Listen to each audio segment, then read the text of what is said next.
Hello and welcome back, everyone. Tonight is the finale of Operation Verdant Pyramid, our Delta Green actual play set in the Quelmar realm. If you are just joining us, we do have two previous episodes which are setting us up for tonight. But for right now, we're just going to go ahead and jump in with our introductions. My name is John Sparagowski. I'm going to be your handler tonight. My pronouns are he, him. Let's go clockwise around the table. So, Kevin. Hello, I'm Kevin. I use he, him pronouns, and I'll be playing Dr. Gregory Lobachevsky, a math professor starting to go off the deep end.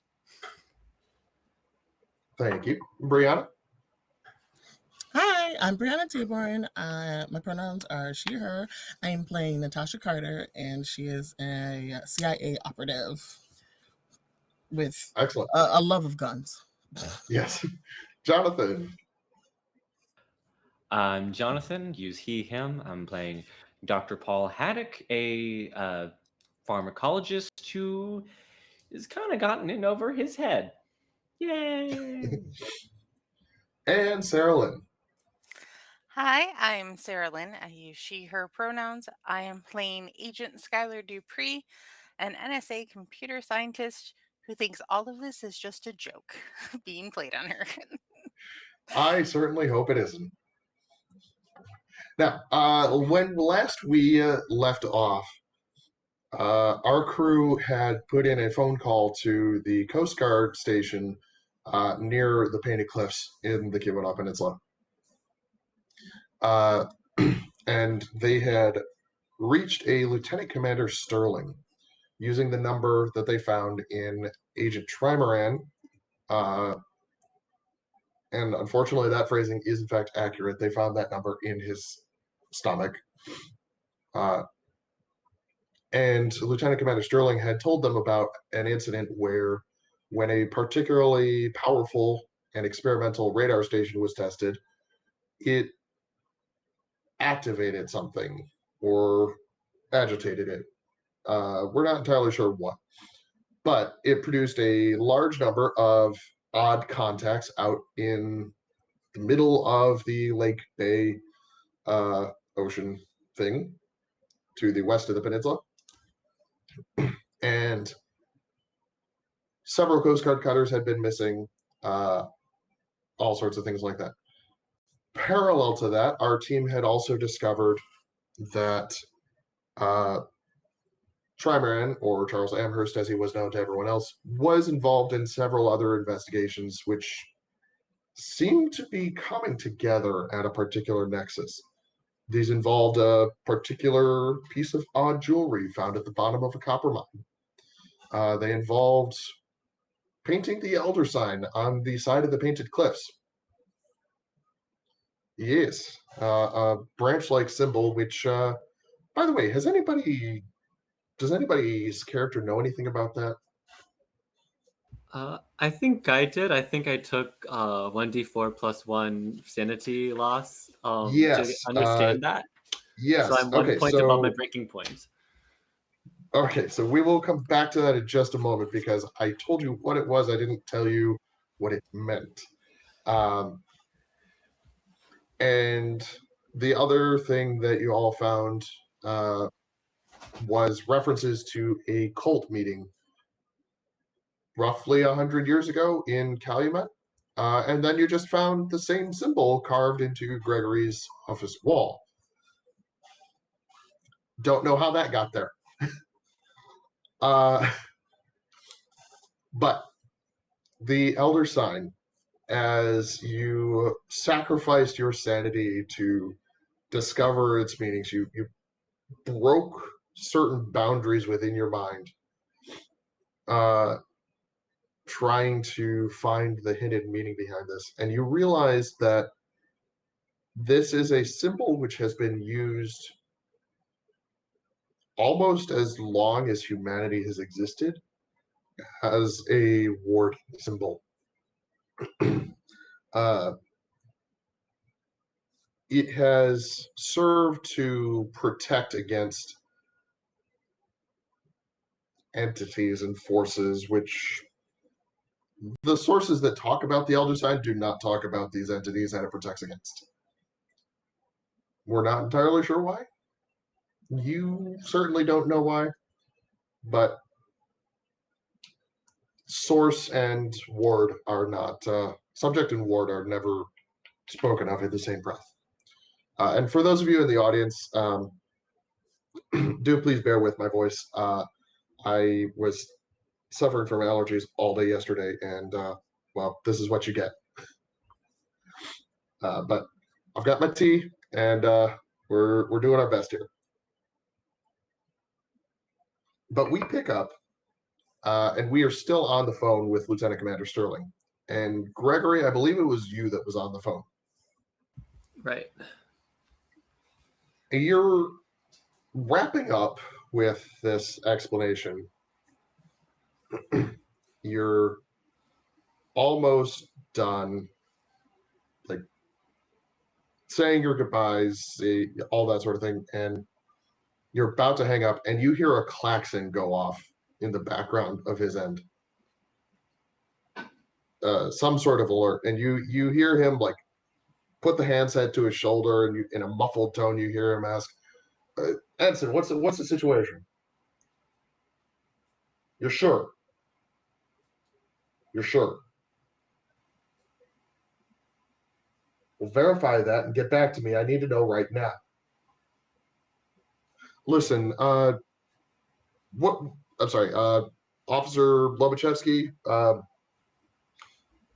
you're. You said you got this number from Amherst, right? Correct. You've got contacts in the Forest Service, the Park Service. Absolutely. Is there anything I can do to help right now? Yeah. The matter we've just been discussing, we've just received a contact that appears to match that same profile, along with several others out in the lake. We're not sure what's caused this contact. We're not sure what these contacts even are, but they are showing up on our screens where there wasn't anything 10 minutes ago, and they appear to be moving toward the Painted Cliffs. If you've got contacts over in the Forest Service, I need you to alert them, get them to evacuate the park, figure out what the hell is going on there, what might be drawing them there. We will do our best on this end. Will do, officer. Thank you. I'll get on that right away. All right, I gotta go deal with this. Click. Yeah, and so I convey that to everybody else. So we need to get to the Painted Cliffs now, right? I agree. I think all of this it all seems to lead back to the cliffs. And what was the name of our ranger friend here again? Tad? The ranger whose death you're in the area investigating is Charles Amherst. Codename No, Trent. no, the kid, the young kid who's At the like mine. Captain Warren, whose fax machine that we have borrowed here next to the mine. I think it was Tad. Yeah. Yeah, you're right. It was in fact Tad.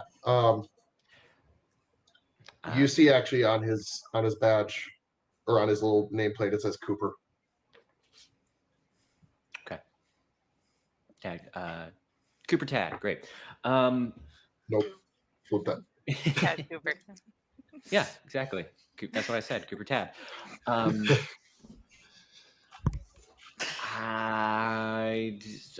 I don't know if he would have any contact in this, like, probably not if he's got any contacts in the service to like help spread the warning. But if he does, yeah, I'll ask him to do so. And then yeah, we gotta We got to book it. We should call. We should try and. I don't know. Should we try and call the handler to get the word out? Like this warning is serious. How far are we Whatever from? we need to do, we should do it quickly. Sorry, how far are we from the cliffs themselves? You are currently in. You're up at the mines, basically up in Oh, in Calumet, Calumet. and the cliffs are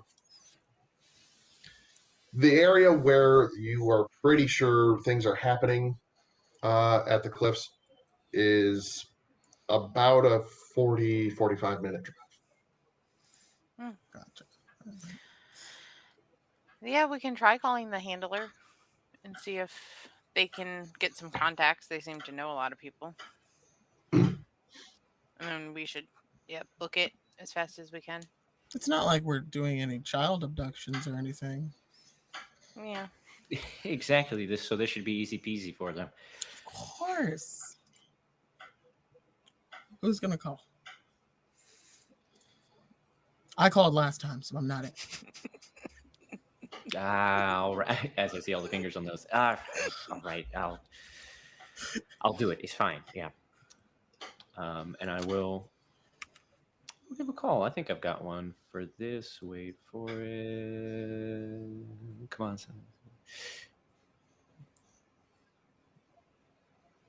Man, some of these buttons do not work on Sirenscape. It's fine.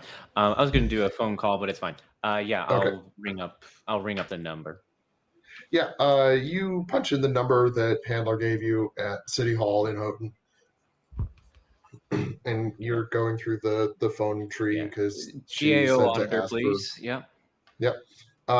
And a few more seconds go by. This is handler.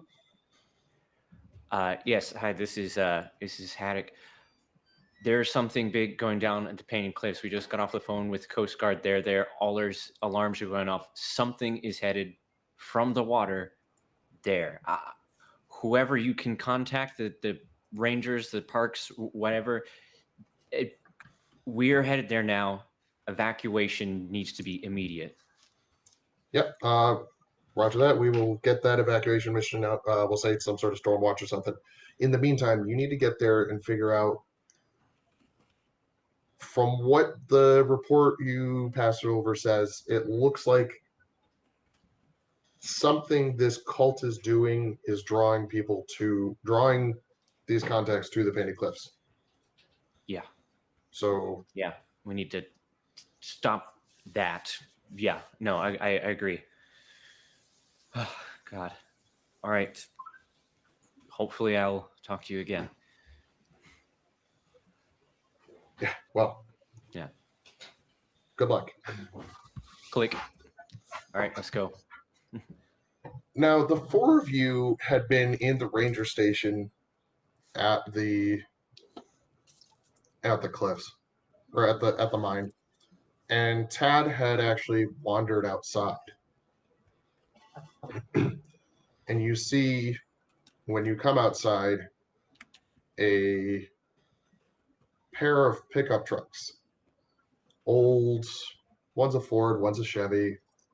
Neither of them was made within the last 20 years. Have pulled up into the parking lot. Two people get out of the cab of each one, and another two hop out of the back of each one.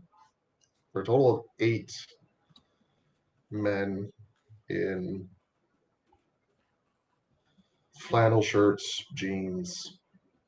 A couple are wearing Carhartt jackets. But as you look at each of them, they all have similarly featured, like flat, weak-chinned faces with broad lips and wet, staring eyes. One of them reaches back into the bed of the pickup truck and pulls out a baseball bat and just kind of taps it in one hand as the others spread out around the ranger station. Good work, Tad. Get on home. Son of a bitch.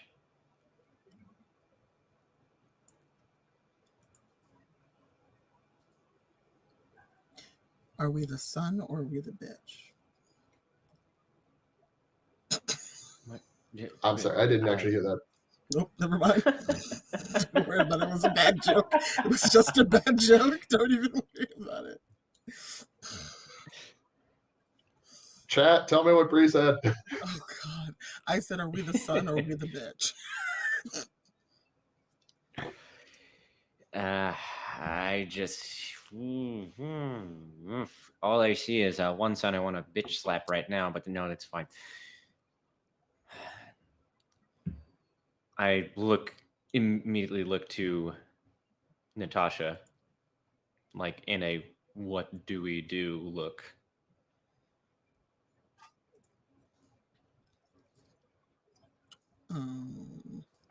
So real low, I'm going to try and see. Is there a roll I can do to see like are they just about to come up and like murk us, or do we have like time to like negotiate?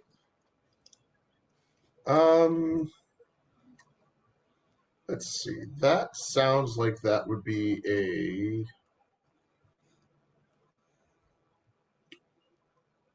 I'm inclined to call this like a military tactics roll. Ooh. I don't have any of that.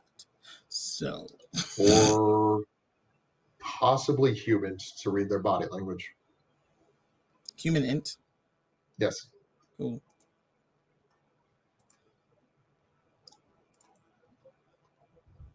I lose. Yeah, with a 76 over your 60, you're looking back and forth to each of them, and your mind is just stuck in mission mode right now. You look at these people and you see the faces of a gang in Serbia that you had been dealing with maybe 2 months before. That ended with AK-47s and at least a couple of weeks in a hospital. So this is not provoking good memories for you. Well, then I'm going to grab one of my guns. I believe I gave the doctor one of my guns too, the little one. Oh, Paul has the pistol. Yep. Great. I'm going to throw a knife to Skylar, and we are going to stop with that there because it sounds like we are moving into initiative. Now, if you at home have played Delta Green before, initiative is supposed to have been done in just dexterity order. Unfortunately, 3 of our 4 lovely players tonight have dexterities that are exactly the same. So rather than worry about that, we're going to do a straight D100 roll, and we're going to go in that order. Oh no! All right. So Greg has an 85. Natasha has a 76. Paul has an 83.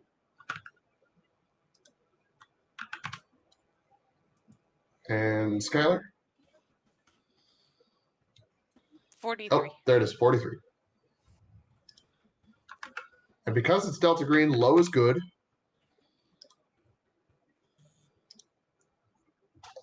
And let's see when they go. They go on 49. Oh man, they're 20 off. These are not nice people. As we kind of like just like this first glance at them as well, you said they kind of got strange weak chins, weird wet eyes. Mm-hmm.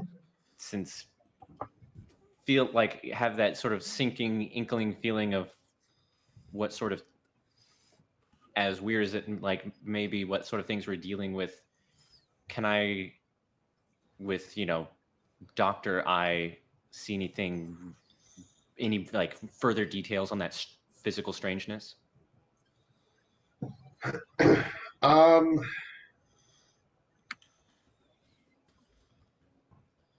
I'm going to say no. Okay. And I would like to explain my rationale for that. If we were playing strictly by, Lovecraft's, H.P. Lovecraft stories, he'd be able to say the physiognomy of the skull can tell you all about the character of a man. Unfortunately, that is racist bullshit. So, yeah. So we're not going to get into that. Please, no, for now. Fair enough. It was less of a like sculpting. I know that's like not where you were trying to go. Yeah. Something just smells a little fishy about these folks. So weird that you would say that. Now, Natasha has drawn her weapon and has thrown a combat knife to you. Sorry, you said you threw it to Skylar? Yes. Skylar, it is your turn. Now, you get one action, and that action can be to aim, to attack, to call a shot. You can attempt to disarm an enemy. You can attempt to dodge, which will increase your defense. You can attempt to pin someone or escape from a pin. You can run either toward them or away. You can delay until a certain point in the initiative order or anything else. But it's just, you get one action and it proceeds in order through the group. Okay. Can I try talking to them? Certainly. What are you Give going to you say? a knife and you try talking to them? I'm a computer scientist. I should have given it to the professor. I mean, yeah, honestly, she'd probably have done better with a firearm, but that's something else. Can't have all my guns. They're my babies. You only have the two. Anyway, Sarah, you are... Skylar is trying to talk to these 8 guys, at least one of whom has a baseball and is advancing in a semicircle around your group with the ranger station at your back. Yep. What are you trying to say to them? I'm just gonna kind of be confused because again, I think all of this is just a horrible prank. So I'm just gonna be like, gentlemen, what do we have here? What's going on?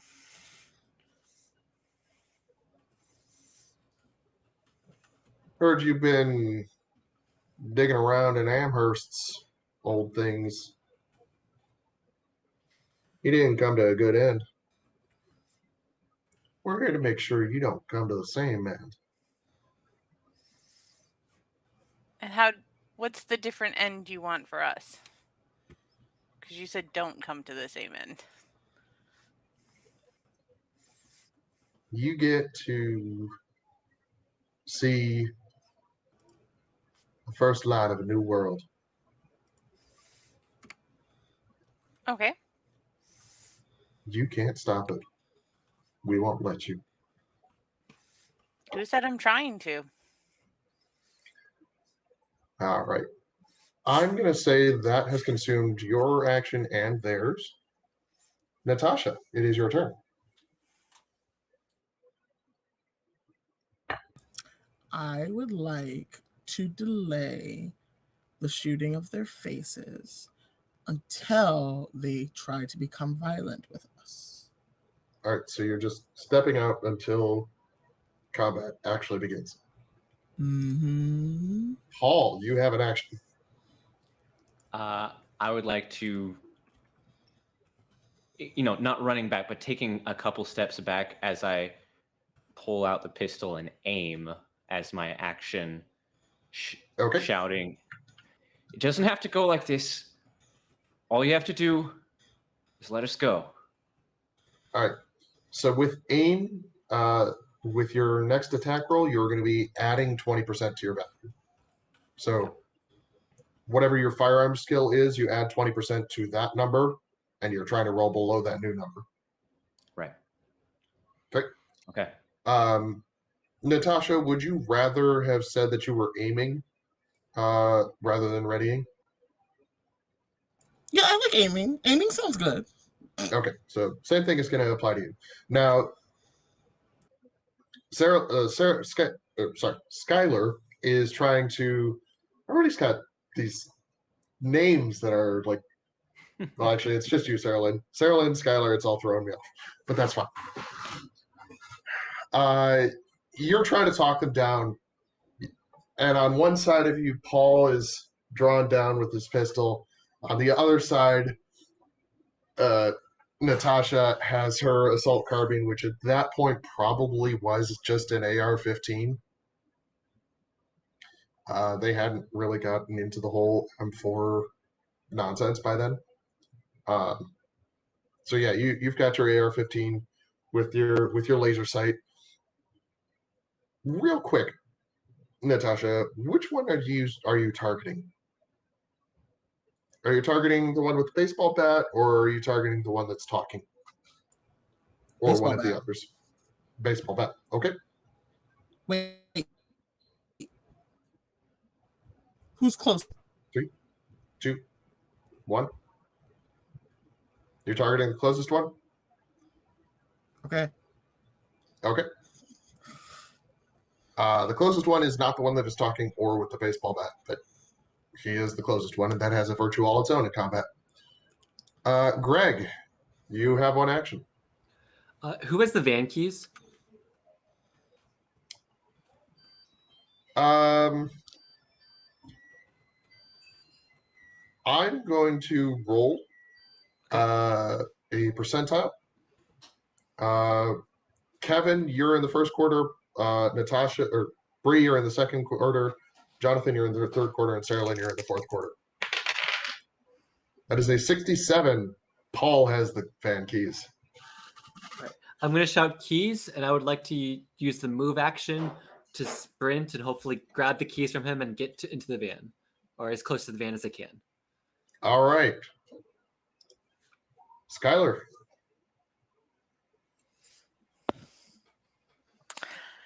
I'm going to move and try and get to the van as well, since my my coworkers have probably messed up any peace negotiations.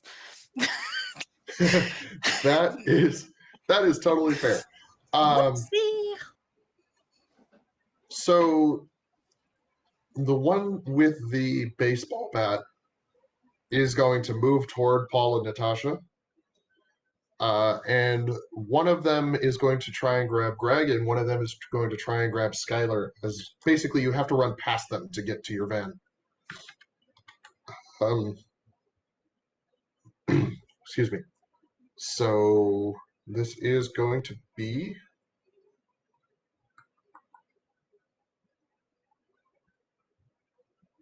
This is going to be an opposed roll.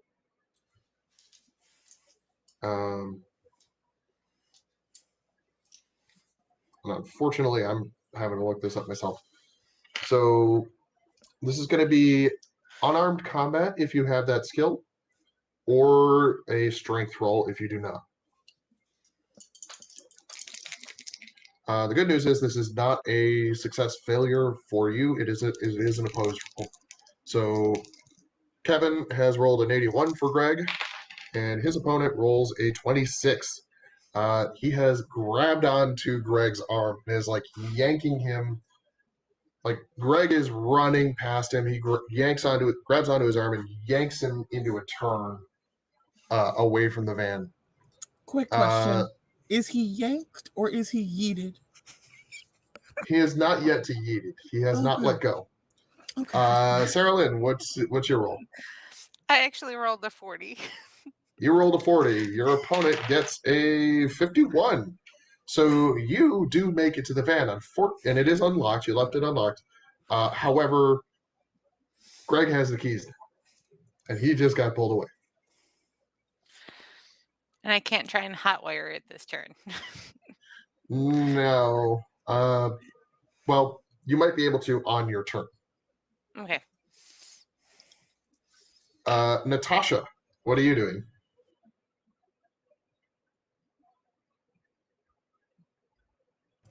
Well, he put his hands on my friend, so I'm going to shoot one of them in the kneecap.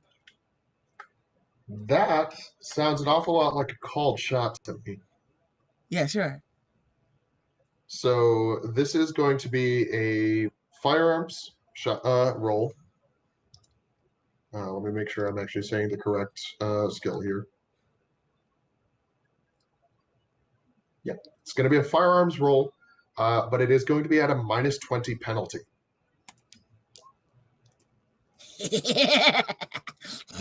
I mean, So you rolled a 13 under your 60. You do, in fact, kneecap him. Sorry, you were targeting the one that was shooting, that was grabbing Greg? yeah. Mm-hmm. Yeah. You bang. You squeeze the trigger, bang.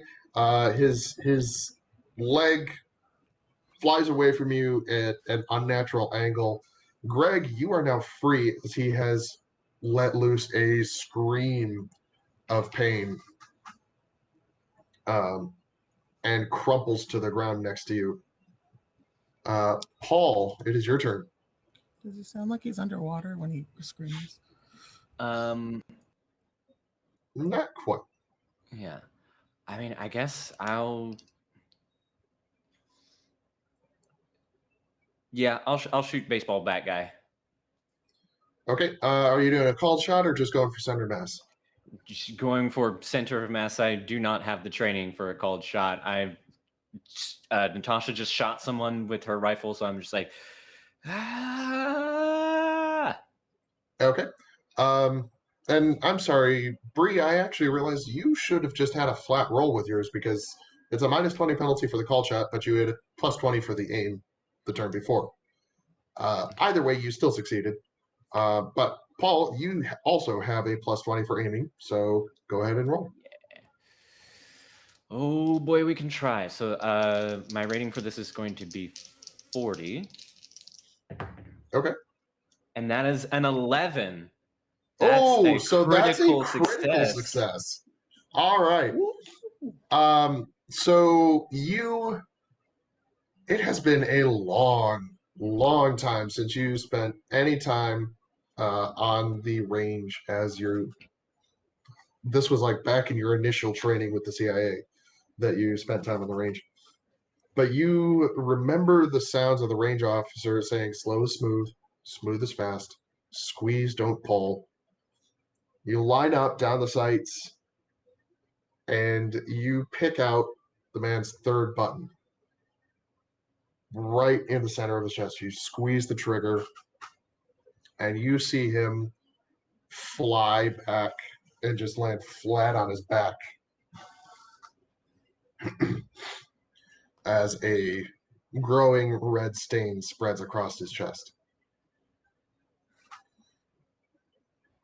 Now, Natasha has been exposed to violence a great deal in the past. Paul has seen people in a medical context, of course. Gregory and Skylar, I don't believe that you have. So before we get to your turns, I would like you to each roll a sanity check against violence. I will also say that, like, Paul is a doctor, do no harm. He is, like, recognizes the necessity of the situation, but is horrified by what he has done. Mm-hmm. So that is just a sanity roll? Yep, that is just a sanity roll.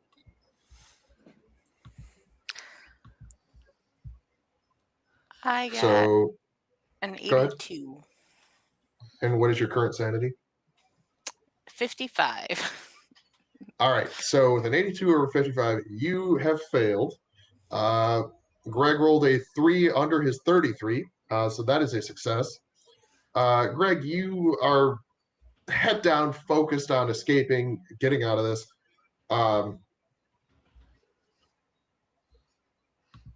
Skylar, you freeze. There's three options in basic instinct when exposed to violence: fight, flight, or freeze, and you freeze. Your hand clamped on the handle of the van, just staring at the body that's in front of you, and even as the rest are like shouting to move, shouting to get in the van, you're just focused on that darkening red color as it spreads across his shirt. And you're not sure if it's the stress of the moment or if this is what you're actually seeing, but you think at the center of the stain, where it is darkest, you think you see that it's transitioning from red into blue.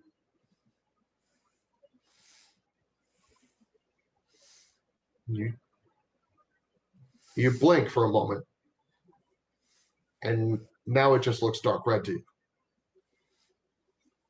But you could have sworn that you saw blue at the center of that liquid. When we get to your turn, you will not be able to take an action unless prompted by someone physically next to you. Luckily, it is Greg's turn before you. So, Greg, you've got the keys. You are now no longer grabbed. Mm-hmm.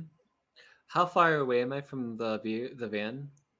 You were almost at the van as you get pulled away, so you could just get in the van at this point. Yeah, I'm gonna just say, and I would say that you can, in that same action, like pull Skylar into the van behind you. I will do that. Yeah, I'll do that. Okay. And I will try to start the van. Hopefully by my next turn, if everything goes well, I'm going to try to run these bastards over. Okay then. But that's probably my next turn. Yep. That will definitely be the next turn. I thought you were just fleeing in fear. Spicy. All right, Skylar, you did make it into the van. I assume that was the action you wanted to take anyways. Yeah. Oh, I am sorry. I completely forgot your actual sanity loss. Uh-oh. I mean, it's okay. You lose 3 sanity. Okay. All right, so it is now the enemy's turn. 2 of their number are dead or seriously injured on the tarmac. The rest see that the van, like 2 of you have gotten into the van and they're starting up. They see that the 2 that are remaining have like serious hardware, and they're just gonna like pause for a moment. One is going to grab the baseball bat. One is going to run back to his truck, and you see him like digging in the back for something. You're not sure if it's another melee weapon or, around here carrying a hunting rifle in the back is not entirely unusual. So, that is their movement. You do see one of them just start booking it, like running out of the parking lot. And you're like a mile outside of the actual town of Calumet, so it's going to be a bit of a run for him, but he may not be going back to town. Natasha, you're up. You see, I have 2 options: shoot the dude running or shoot the dude rummaging. I'm gonna shoot the dude that's running. Okay. Yeah, this would be in line with the idea of don't leave witnesses when you're in a conflict. So, yeah, go ahead. Roll firearms. There's not going to be any bonus or penalty on this. No.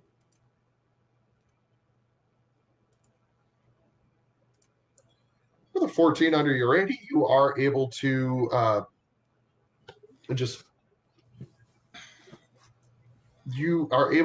put 2 rounds as you were trained, center mass, and you see him flop basically in the center of the roadway, face first. Oops. Paul. Yep. Hands shaking. He's running for the van. Okay. You're able to get in the van this turn. Okay. All right, Greg. It's time to start the van. See if you can run somebody over. Yeah. Do I need to make a sanity check for the guy that Natasha shot, or no? No, because Okay. it's the same moment right now. Yep. So, like, Yeah, the exposure to the violence is the same. Yeah, if there's anybody that's not in the back of a truck, I'm gonna gun it towards them. All right, that's going to be a drive check. Hey, that's a 20%. Let's see how this goes. 20% is the base stat for that, isn't it?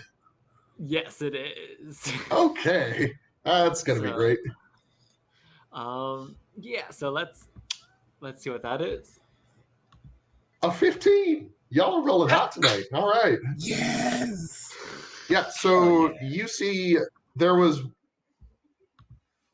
like the guys that were out and still engaged in the combat are behind the van, but the one who ran back to his truck and is like rummaging in the back for his rifle or whatever is like they parked in front of you. Mhm. The truck is like T-bowed onto you. So you gun it straight into the side of this truck, sandwiching the guy between you. And if it weren't for the very loud crunch of metal, because plastic bumpers ain't a thing in 1993, if it weren't for that crunching and screeching, you would be hearing a sickening crunch of several bones in his body. He will no longer be participating in this combat. Alrighty. Thanks. Skylar, you're in the van. You've just seen it hit somebody. What is going on? You hit someone? You shot someone. Like, we could have Actually, I shot 2 someone's. You're not in the van as far as I know. You shot someone. 2 someone's. 2. Love that. I just shake. When Skylar says that, I just shake my head. You're a doctor. We got to get out of here. We got to get out of here. Must go faster. I was trying to talk to them so we could get out of here. Have you seen Too Fast, Too Furious? That's how we should be driving. That movie hasn't come out yet. What is that? Oh God, right. All right, so in this world it did. It is now their turn. They only have one target that's not in the van right now. So the guy who is now holding the baseball bat is going to swing at Natasha. This is not an opposed roll. This is just an unarmed combat for him. And he rolls a 41 over his 40. So he like swings a baseball bat, and he's just like half a step too far away from you. He underestimated the distance. But there are 2 others that are going to attempt to grab you, and I'm going to have them roll together. This is an opposed check, so you are going to be rolling either unarmed combat or strength, I believe. Yeah. So either a strength roll or unarmed combat if you have it against this roll.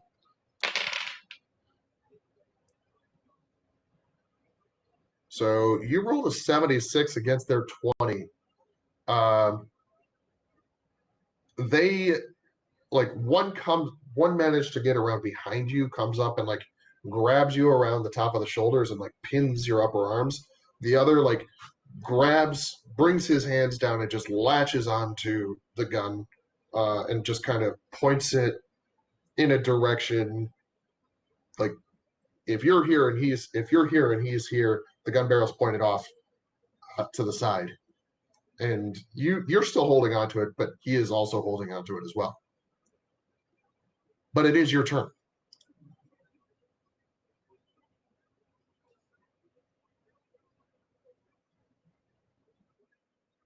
It helps if I'm not muted. Yeah, that'd be good. Okay, explain that to me one more time. Where am I?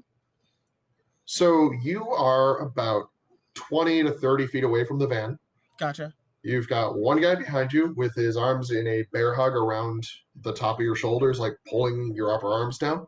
Rude, consent is And key. the other guy is standing directly in front of you. And he has his hands like holding on to the top of the gun barrel as you're holding on to the trigger and the handle. Oh, I know. And the gun is pointed off to the side. Excellent. I've seen enough action movies to know what I have to do. I would like to slam my head back into this dude's hopeful nose, and then kick the other dude in the balls. All right. So I am going to say that this is all part of one motion, one action in your combat. Go ahead and roll that unarmed combat. You have training in this, yes? Yeah. All right, so this is going to be at a -20 penalty because of the difficulty. Darn it. But you roll a 7 under your 40. Yeah, Jonathan is exactly right. Brush your shoulders off. You slam your head back and you hear, you're familiar with that particular crunch at this point in your career as his nose bone just gets shattered, potentially shoved back into his brain pan. And then in the same motion, you bring your knee up and you just see the guy that was holding onto your gun just collapse as if like he had been held up and somebody pulled the plug out of the socket. He just collapses as if there was nothing holding him up anymore. At this point, you have killed or incapacitated 5 of the 8. One of them is just straight up running away again. Are you going to attempt to neutralize the other 3? Or are you going to get in the van?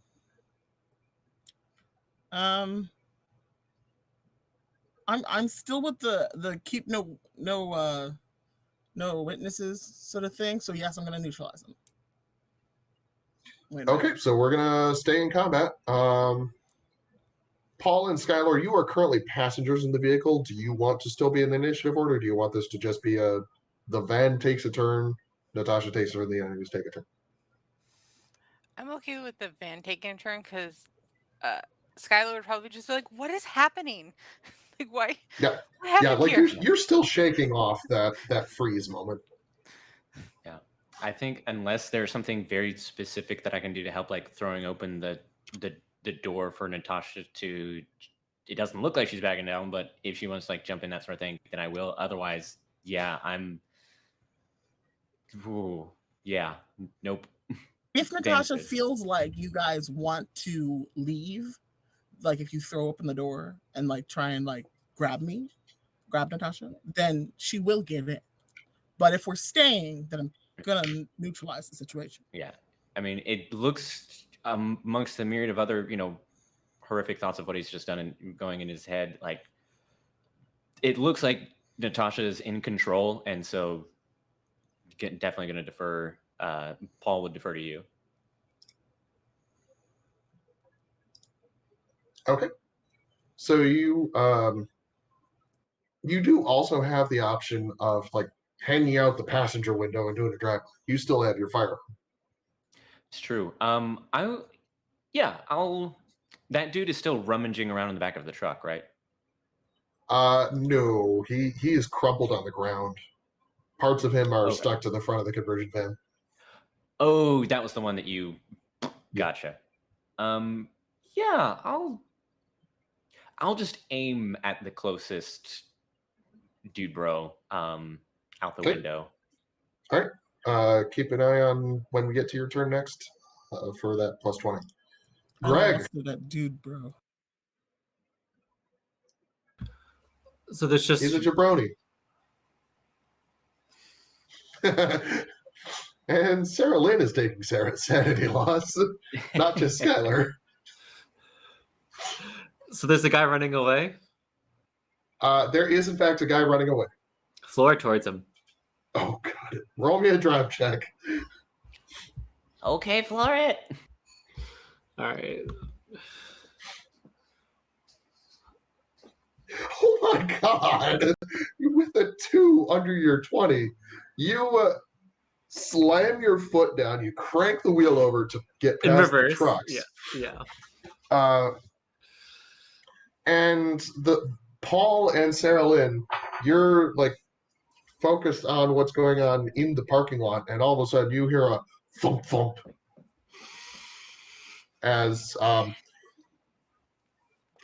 apparently this take no prisoners moment is meeting some brutal success. Skylar, you decided you were passenger. Enemies are going. There are 2 remaining.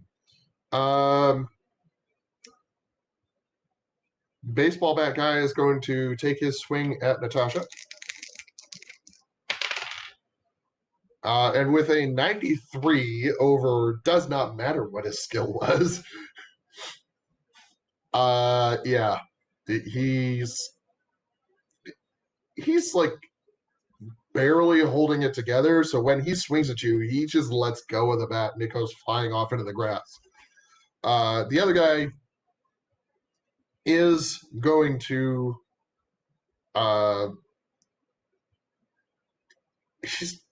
he only sees one other way out of this. He's going to try and tackle Natasha. So this is going to be an opposed check, unarmed combat against unarmed combat.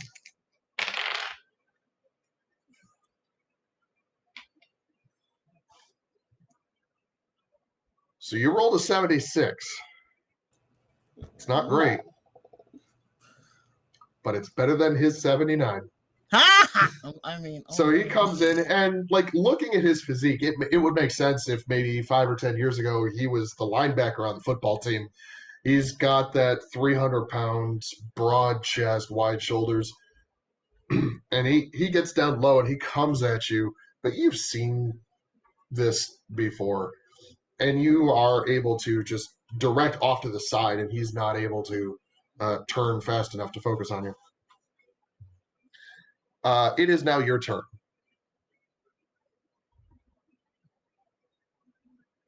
There's only the one left, right? No, there are 2 left. One has just attempted to tackle you, and one is currently unarmed. Okay. I would like to roundhouse kick the one who tried to tackle me in the face. That's going to be an unarmed combat check.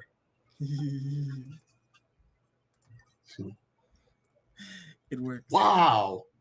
In a dramatic reversal from last session when y'all couldn't roll to save your lives, with a 39 under your 60, you line up and, like, this is straight up Charlie's Angels nonsense. You roundhouse kick him in the jaw. You see teeth and blood go flying one direction. You see his body spin and fall the other direction. And we turn to Paul. So There's now one guy there's left just remaining one out of guy the 8. left.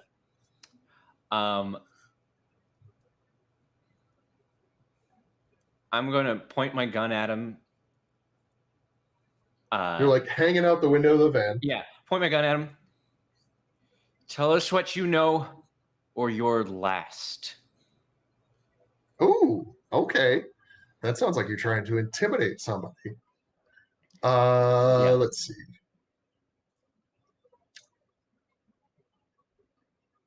I don't even know what that would. This is all going to be like intimidate, deceive. This is all going to be handled under the persuade skill. Okay.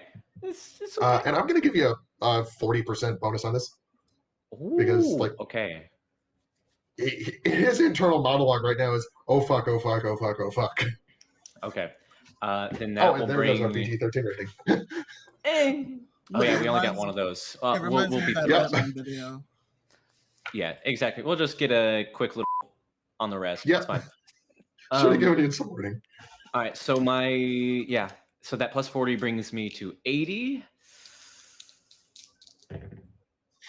And that is oh my god. Is that a Yeah, that is a 91. Oh, so you're saying, "Tell us what you know," and you don't get him to tell you anything. Not because he's like especially hardened against this sort of interrogation or anything. You just see a stain from the crotch region of his pants slowly spreading out and trickling down his leg as he freezes. Greg, you're at the wheel. That lead foot is still itchy. There's one guy left. He did just piss Yeah. himself. Let's floor it. Oh, God. Vehicular manslaughter part 3. Here we come. Roll the drive.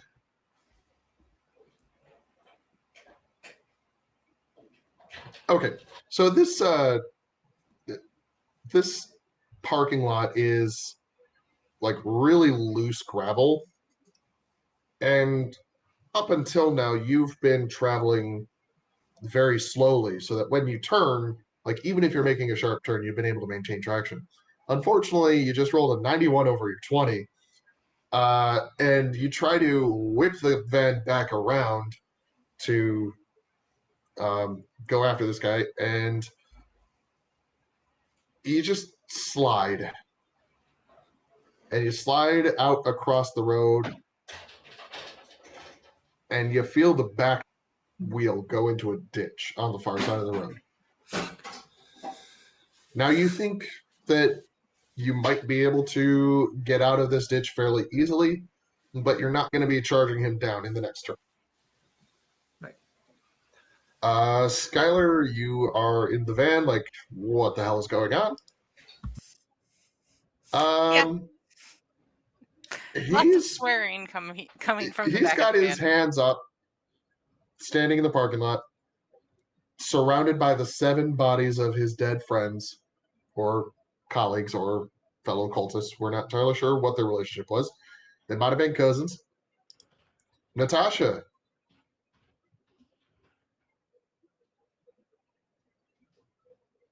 All right. We were just acquaintances. I will always accept a truce. I'm gonna grab some rope, tie him up. All right, so we are dropping out of the order now. Where did Tad go? Is he just gone? So you didn't really have a chance to see where he had gotten to. You did hear the lead guy, the one that was trying to intimidate you, tell him that he had done a good job and to go on get.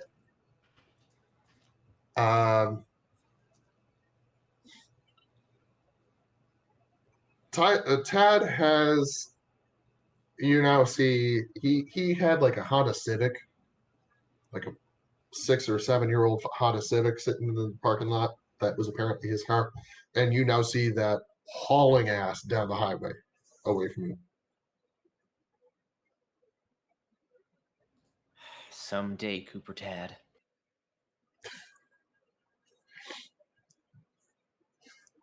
But yeah, we're out of the initiative order. Natasha, you walk over across the streets of the van, pull open the doors, and you've got your kit bag in the back. You pull out. I might suggest rather than pulling out rope, you grab a couple of zip ties, because you've got the long handcuff style zip ties in your kit I bag. wasn't sure how soon zip ties have been invented, so Okay. I mean, they weren't particularly common for like police use, but yeah, they had been around for this. Excellent. Yes, I have zip ties. Yeah. So you tie him up. Are you saying anything to him as you're doing this, or are you just incapacitating him and getting in the van? Oh, no, no, no. I'm saying something to you. First of all, wait a minute. Getting in the van, we're taking him with us, Okay. So right? are you talking to him as you drive away, or are you interrogating him in the parking lot? In the parking lot because everyone's not dead, right? They're all incapacitated. No. One guy is currently grabbing the shattered remains of his kneecap. Um, One guy is on the ground in the fetal position, clutching his groin. Mhm. One is on the ground, like hands to his face. Like there's a few that are definitely dead, but there's also at least those three that are very much like not dead. They're just in We, pain. we gotta clean up, guys. So sorry. That's the first rule. Um, to him, as I say, as I'm tying him up, I say, try anything funny, and you'll end up like one of your friends over here. Okay, that sounds like you're intimidating him again. This Okay. is going to be a persuade check, but all his friends are dead. You're rolling with a plus 40 bonus. Ooh, that's good. Oh no! So your plus 40 bonus brings you to a 60 in persuade, and you just rolled a 92. Look, the streak Um, had to end sometime. We had 91, 91, 92 yep, back to back. yep. The dice warned I'm us, and then they were like, going "That's to enough." offer you a couple of ways to interpret this failure. One is that your particular adrenaline reaction causes your voice to get high and squeaky. And so you're trying to say this to intimidate this guy, and like comes out sounding a little bit like Minnie Mouse. One option is like you're saying this, trying to try anything, but like the words are only forming inside your head, and you're just screaming at him basically incoherently. And one is that uh, it's just so loud inside the van that with the sound of the engine, which has seen better days, and pulling out of the gravel and the ditch and the doors hanging open, that he just can't hear what you're saying. So which one would you like to go? Squeaky, incoherent, or inaudible? Well, I was going for squeaky. I even had a Minnie Mouse voice prepped, but let's go for he couldn't hear me over the sound of the car. That makes Okay. more sense. Yeah. The windows are open, the back doors are open, the engine is roaring, the gravel road is shooting by. So yeah, your words just get caught in the slipstream and whipped away. But you're all in the van. Your prisoner is in the van. Y'all are hauling ass. Did we Greg, take? are you going to stay the driver, or would you No, feel better handing the wheel to someone else? I'm gonna hand the wheel to someone that's better at driving than me, because I want to get in the back of the van, and then I'm going to, Well, should I, before you tell us what you do in the back of the van, yeah. who is going to volunteer to take the wheel?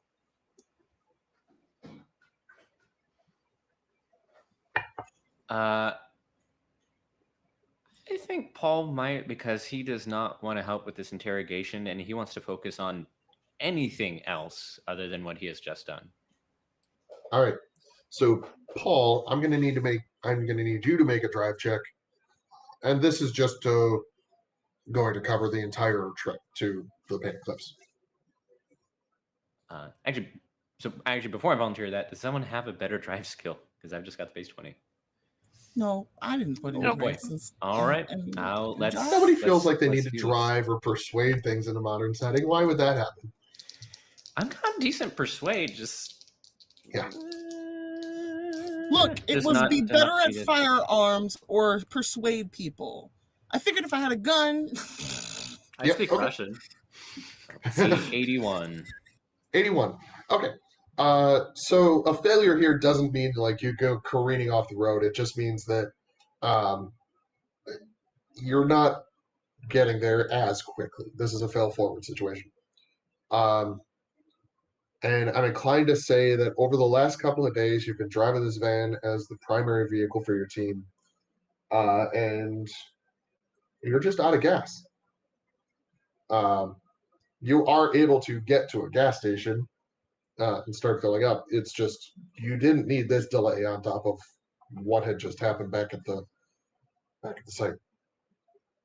Now, Greg, you had climbed in the back of the van. What were you up to? I was going to strip off my shirt and I was going to grab the can of paint and I was going to paint the elder sign on my chest. What happened to PG-13? Okay. All right, we got a fixation here. Yeah, so you grab the paintbrush, you rip your shirt open, Yeah. and Skylar and Natasha, you both see that Greg is painting the symbol that you saw like 15 minutes ago in the facts. He's painting it on his chest now, like some sort of war paint.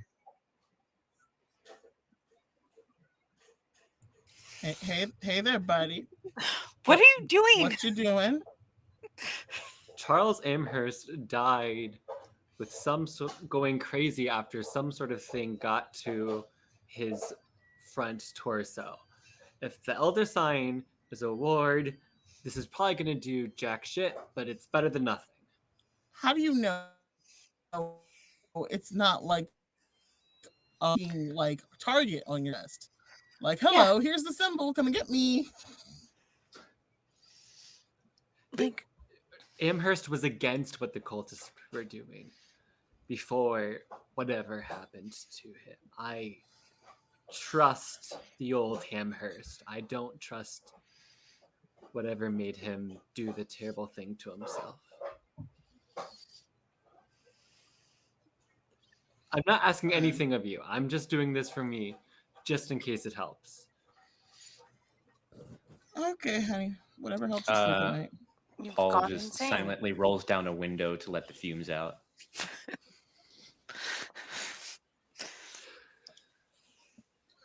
Well, good news. This van is new enough that it has electric windows. You can crank. Yeah. It's got crank windows. I forgot about those. Yeah. Fun fact, my first car, even though it was new, my dad got it specifically with crank windows because apparently it was cheaper at that point. Yeah, it's kind of like getting manual transmission now. Yeah. Manual transmissions are more expensive at this point for some stuff. Anyways, so yeah, you're driving. You do have to stop for gas. So what should have been like a 45 minute drive ends up taking closer to an hour. And night is fully fallen at this point as you pull into the parking area closest to the location. You're fairly certain that whatever is going on at the Penny Cliffs is going to be going on at the same location that Amherst mentioned in the report of the strange noises and burned flesh of some description from several years ago.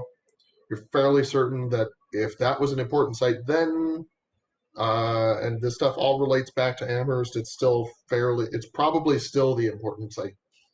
And it is very close to the cliffs where he painted the elder sign. So you pull up to the parking lot closest to that, and sure enough, about 300 yards away from the parking area, through the trees and the underbrush, you see lights that flicker like a flame, specifically like a flame that somebody is walking back and forth in front of, or several somebodies are walking back and forth in front of.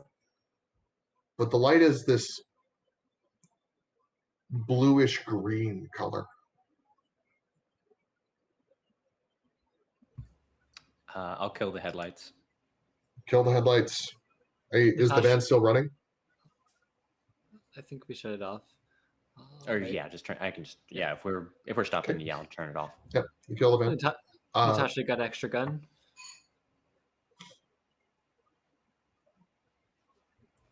I'm gonna dig around in my pack, and do I find an extra gun?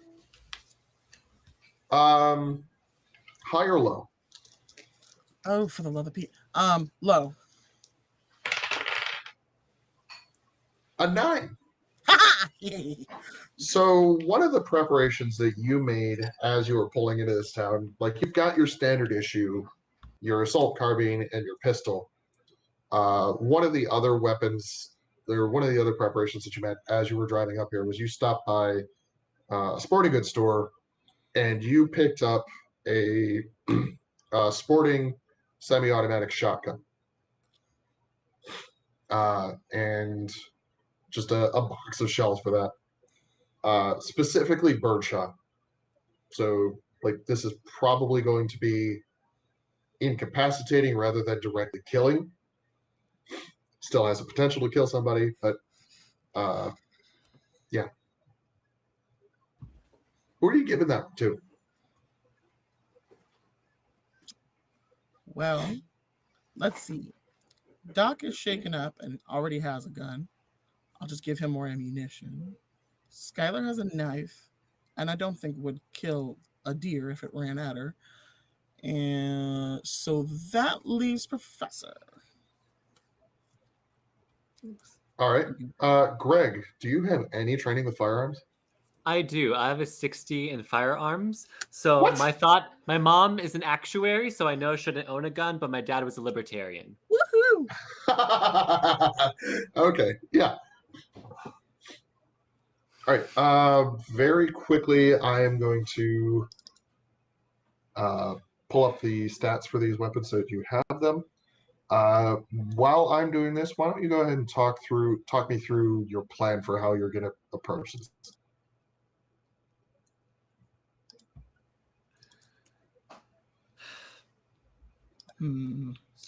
Well, it's a cliff, so they're probably gonna see us coming. Well, not necessarily. Not if we're stealthy enough.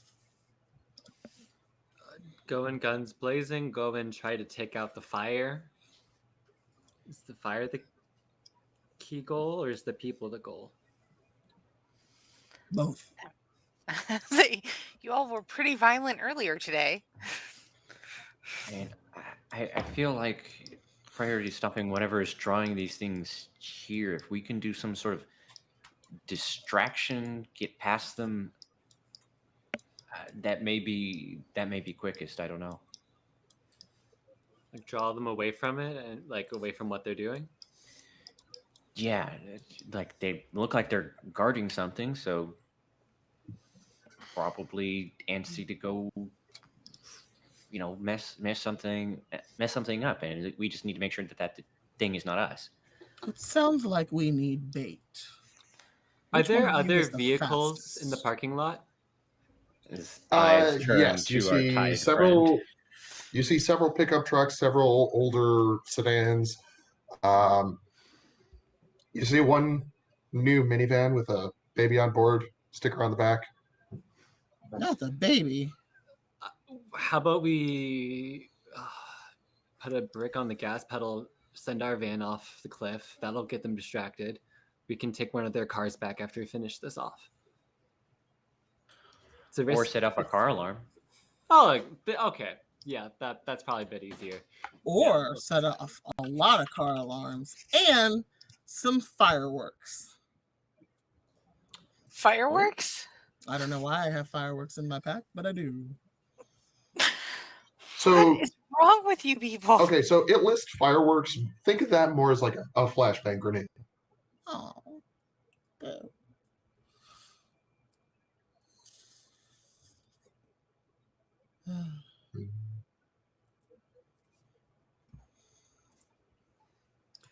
So who's setting off the car alarms and who's making a run? Like who's trying to sneak past them to whatever it is they're doing?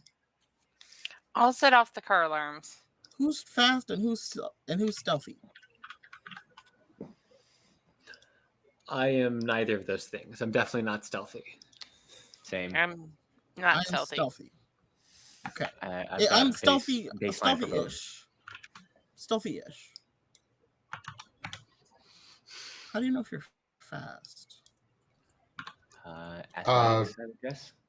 No, it's in this. Everybody's roughly going to be moving the same speed. An athletics check would be what I would use for like if you were in a foot race. But yeah, Not Got athletics, very sneaky. and I got some stealth. all right. So I guess that's me. Like we can. Paul and we still Greg, got you the should tied both up guy, have right? the firearms on your sheets now. Thank you. If we've still got tied up guy, I feel like that. We should probably We should use deal him with for him some sort of first. distraction. Yeah. Speaking of bait,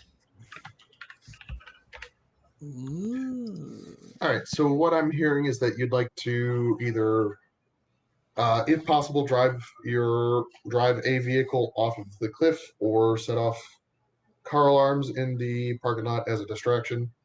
Where are you going to be approaching from?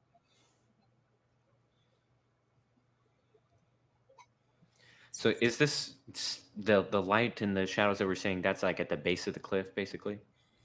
No. So the cliff basically just drops straight down into the lake. I am not going to be showing off my glorious hand-drawn art on the stream, unfortunately, folks. But if you look on Roll20, you've got the cliff is running east-west to your direct north, maybe 50 yards away from the parking lot. You are off on the western side of the area in this fairly large parking lot. And then okay. the light that you see is off to the east, roughly the same distance away from the cliffs as you are. The intervening distance, the 300 yards, is almost entirely filled with thick, thick pine forests, but they're like northern white pines. So basically you've got trunks, and then the actual pine. No. Okay, chat. You want original art? We'll give you original art. This is what we're dealing with. You should have mentioned it. Yeah. Go chat. Yeah. Thank you, chat. This is on you. I hope you're happy with yourselves. And yes, that is my handwriting when I have to draw with the mouse. Hey, you're doing better. But yeah, so you can see the parking lot over to the east. There we go. The fire is off to the west, and then roughly there's about 300 yards between. Call Van Gogh, but call him in the deaf ear because he's dead.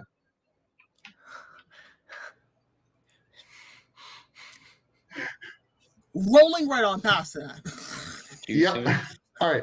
So we've said that we want to set off a distraction in the parking lot.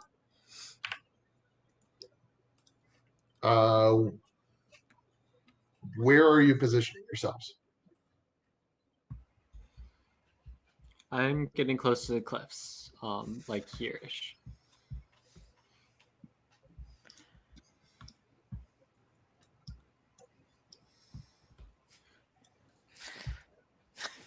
Is that supposed to be a G? That is supposed to be a G. Call me Van Gogh. Okay, chat. Everything you just said about me, I expect an apology.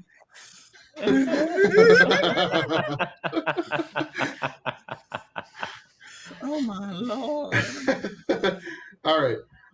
So Greg is flanking around to the north. Skylar, it looks like you're going to be the one setting off the distraction in the parking lot. Yep. Paul and Natasha, how are you positioning yourselves? I would like to go to the south and run like hell towards the fire or past the fire, whichever one. All right, so Natasha is heading around to the south. Paul, are you sticking with Greg, sticking with Natasha, covering Skylar, or charging straight in? I think I'd like to kind of hang out in the woods here with the idea of like covering Skylar. They're gonna maybe I'm come sorry, I didn't running see when you towards. indicated here. Oh no, I haven't. It's like around. That not that color. Yeah, like right around here or so in the woods. Kind of keeping an eye on Skylar, make sure that she gets out okay with possibly lots of people, things coming her way. All right. So I would like, and now that we've all seen, feasted our eyes on this lovely piece of art, we're going to go back to not showing Roll20. And before we enact this plan, I'm going to build a little bit of tension by saying we're going to take a very quick bio break. Yep. When we come back, we will see how this ambush gets set and go from there. So we will be back at 8:30.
All right, folks, we are back. Thank you all for your patience. So, we had set up our plan of attack in the woods. Now, I do have one question for our agents before we roll initiative on this. Natasha, we said that you had 2 radios with earpieces. I am going to assume that you have one. Who did you give the other to? You're muted. If I remember correctly, Skylar. Okay. Skylar's got the other one. So I'm going to go ahead and have you roll initiative at this point. This is just going to be flat D100 rolls.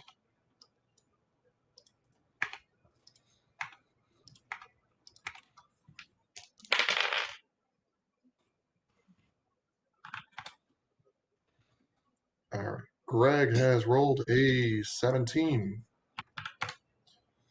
Natasha has rolled a 15. Jonathan rolled a 95. Or Paul rolled a 95. This makes sense. And Natasha, Skylar rolled a 99. Wow. ooh, Woof. huh? All right. No, actually, this makes sense. In this first round of the initiative, I am going to rule that Natasha and Greg, you are both using move actions to get up into your positions. Both of you give me alertness checks, please.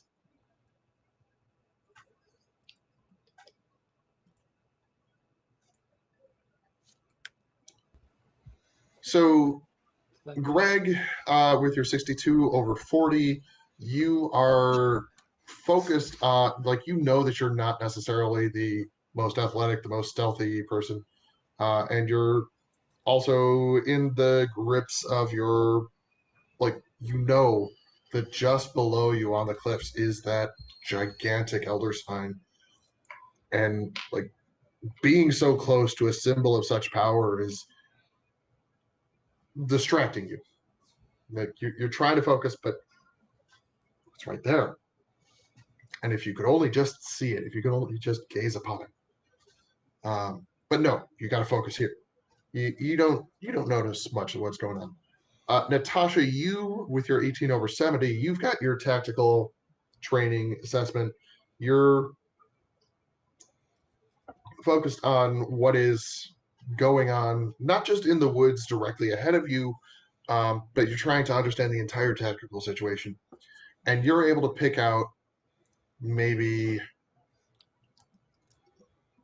15 to 20 people seated around the fire. And it is very clearly a fire. You see 3 people dancing, I think you might call it. No, But the longer you watch them, the more you realize that their bodies are not moving in ways that human bodies should move. Their joints are extending just a bit too far. They're able to reach just a bit farther than they should. They're leaping higher than even Olympian pole vaulters are able to leap without their poles. They're not like leaping 30 feet in the air, but they are leaping over this very tall bonfire with ease.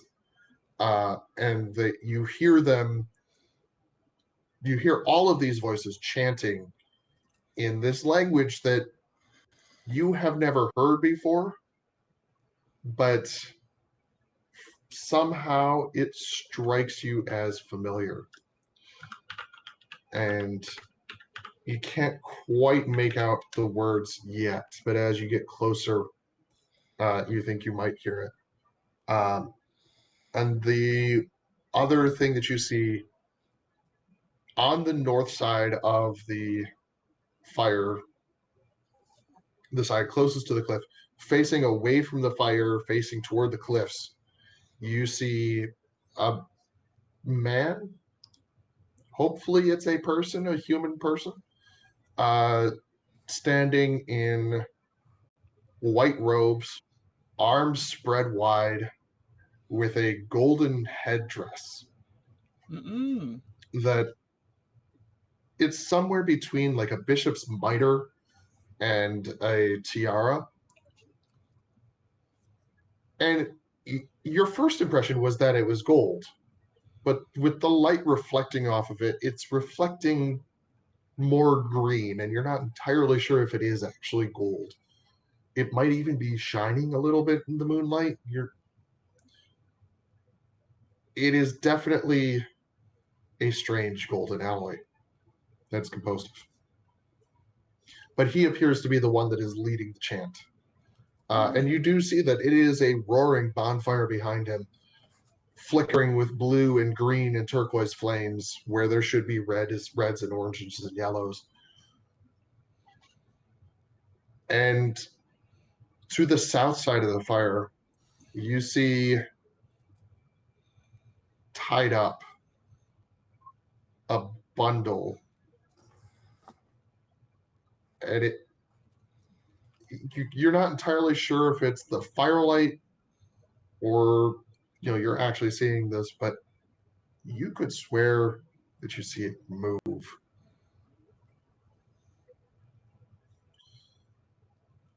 All right. Uh-oh.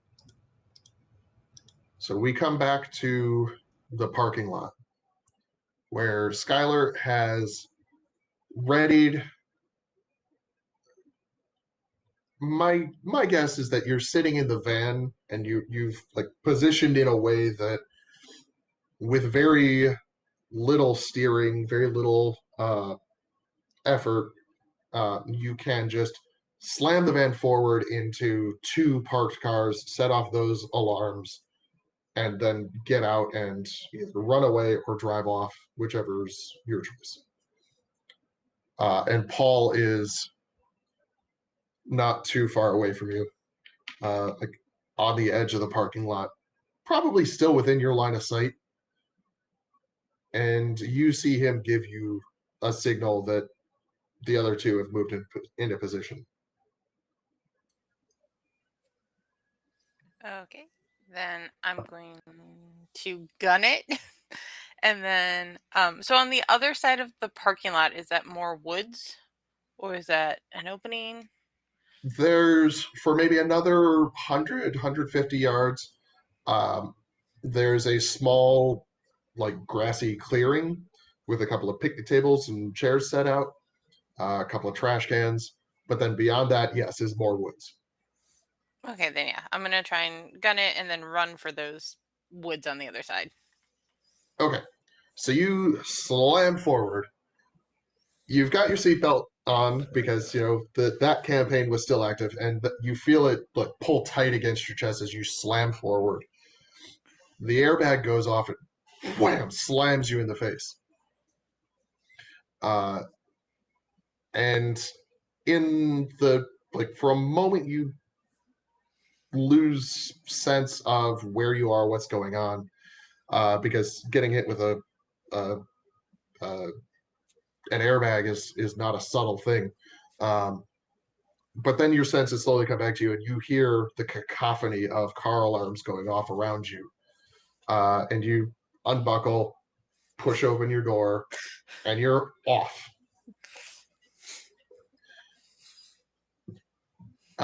Paul, technically you were in the initiative before this, but it's close enough. I'm going to go ahead and say I would have delayed. you so. you hear this and you settle down. Are you aiming? Are you what are you trying to do right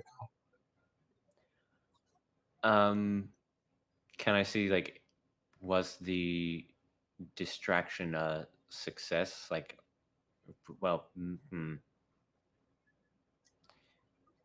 I mean, I saw, if I see that Skylar gets away, then yeah, I guess I'll move around this way. I'll show it. Yeah, exactly. I actually was not trying to draw there. Okay, so you're gonna move south to follow along Natasha's track toward the fire. Yeah. All right. Moving down the order, Natasha, you hear the car alarms go off, and the chanting, like the words suddenly click, and you realize that you've been hearing Vinglui, Mingnuff, Cthulhu, Rilya, Wagnagal, Fatagan. And as that last word is being uttered, you hear the car alarms go off, and you hear the chanting stops, and you see everyone turn to the west. You're fairly certain they are now distracted. So what would you like to do? I would like to haul ass closer to where the fire is. Because I haven't already moved, right? Correct. Okay, yeah. I'm running towards the fire as far as the trees will allow me to go before I'm exposed, I guess. I'm going to watch and make sure they leave. Okay, so you are trying to be stealthy about this. Mm-hmm. So I'm going to have you give me a roll for stealth. That's what the skill is. I was looking for that. Damn it.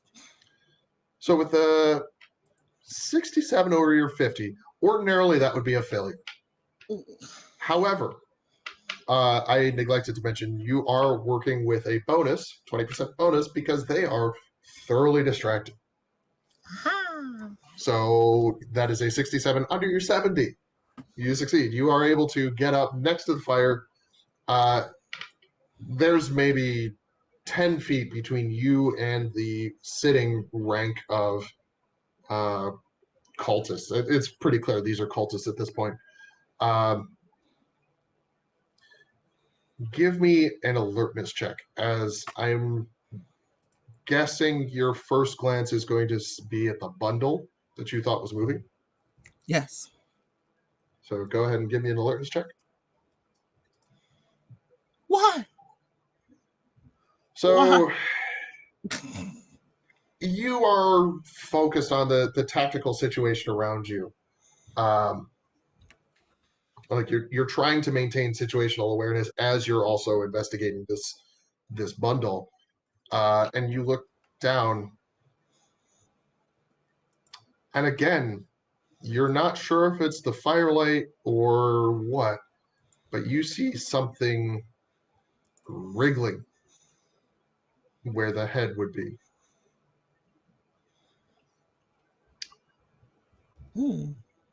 But again, you're not sure if it's the firelight or something else, so you avoid a sanity check.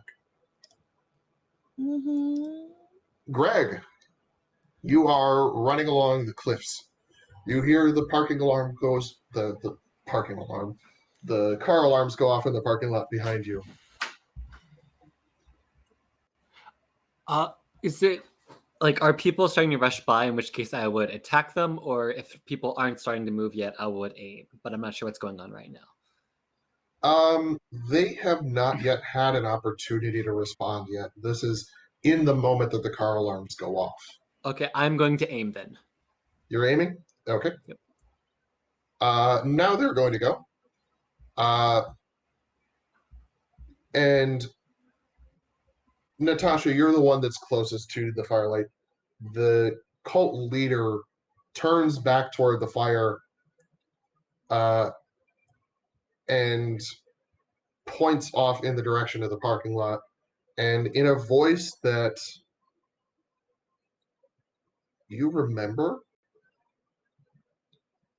as belonging to a stooped old man with a weak chin working the desk at your hotel, you hear him say with authority, "Brothers, get them!" And 3 of the 4 long, lanky, thin men run off into the forest toward the parking garage. Yeah, I knew he was too sketchy. Dang it! Paul, it is your turn. And now you can see coming towards you through the woods 3 of these thin men. Okay. So they're coming towards. And you said that she said brothers get them, and then they left. They went further. Okay. I don't like my chances against these 3 things with everyone, much less by myself. So I'm going to try and I don't care if I know my number's not good for this, but I'm going to try and just let them pass by, so Okay. I can. I want to catch roll up me a to stealth check. Natasha. Yeah. Come on.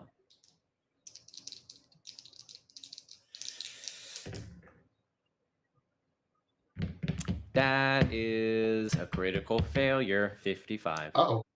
55 over what was your roll? Or what was your skill? 10. 55 over 10. Okay.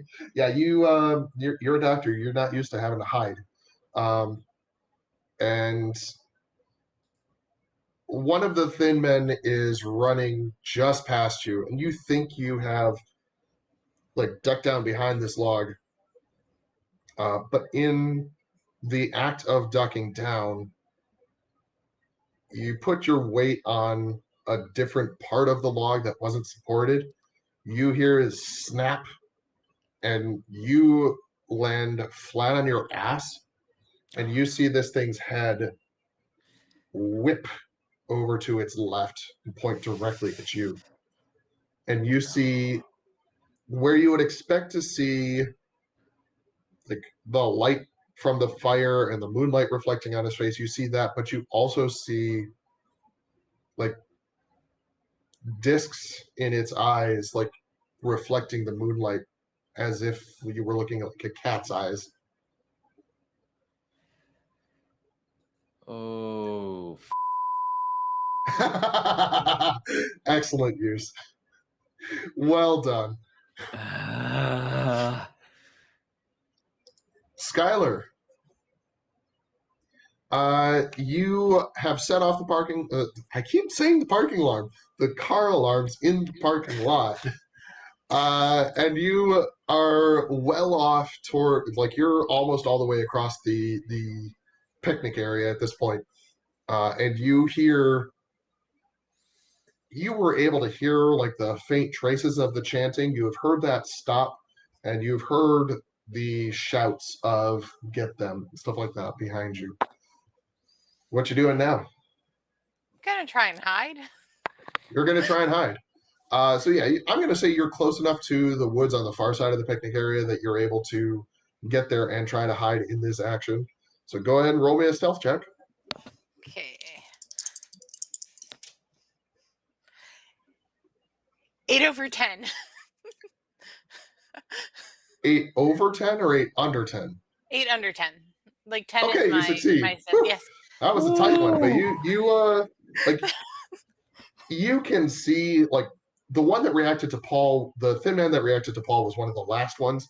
You see one of the thin men like coming into the parking lot as you dive behind a tree in the far side of the picnic area, and you see him scan the tree line in your direction and then turn back.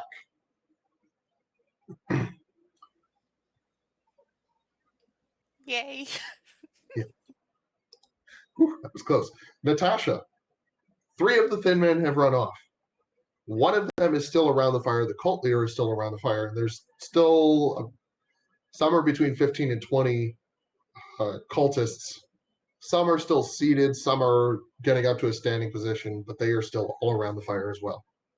Okay, remember those fireworks I had? Yes, the flashbangs. Yes! I would like to throw all of them at them. I will not throw all of them. I would like to pin them and strategically throw them at the group and the cult leader so that they all get. I have to be very specific with you, I know. Okay, so this is less of like light the string and more. You've got a set of grenades that you would have to pull the safety pin on each one. So you can reasonably do that with 2 grenades in this turn. Go ahead, and I know that is an attack on your sheet. Go ahead and roll that. You're throwing 1 across the fire at the cult leader, and then 1 closer to your side of the fire. Hold up, wait a minute. So go ahead and roll that twice.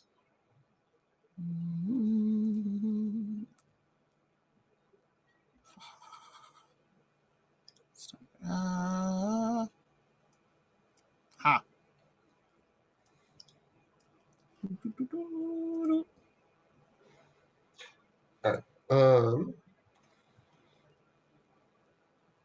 All right, so with a 12 under 80, yeah, you lob it and it lands right at the cult leader's feet, and he looks down to see what just fell near him, and it goes off with a blinding white light and a crack of thunder, and he claps his hands to his ears and like twists away from it, but it's too late. He is effectively incapacitated. Roll again for the one closer to you.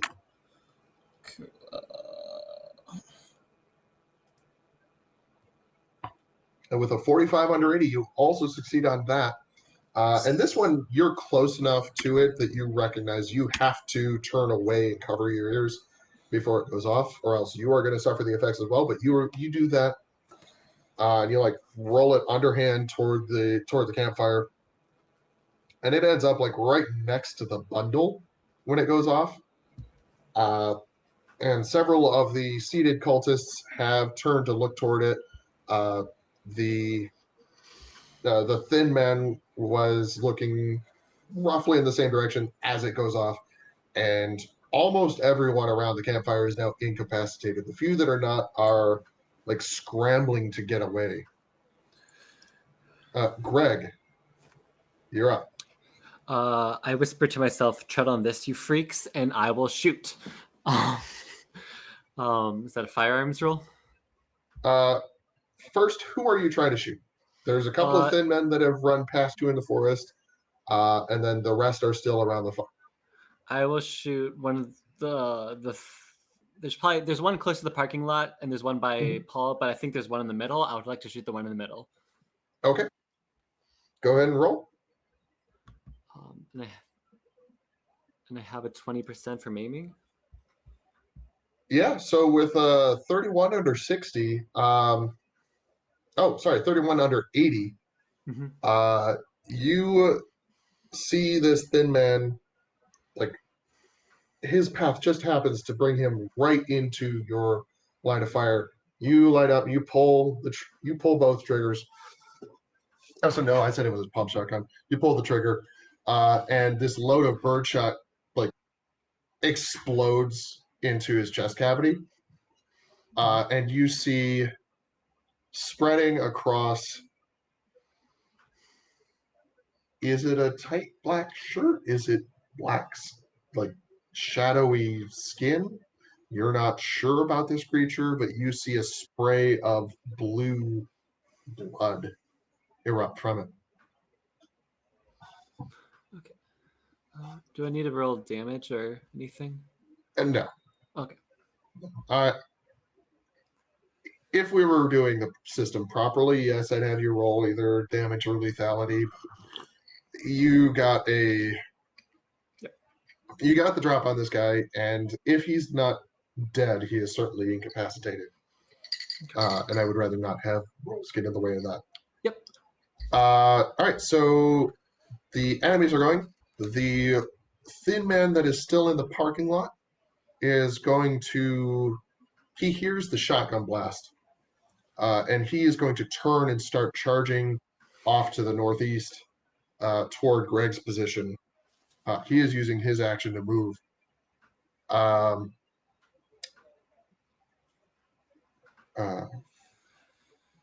There's one in Paul's direction. he is just going to turn directly north toward Greg's position. So now you've got thin men coming at you from two directions.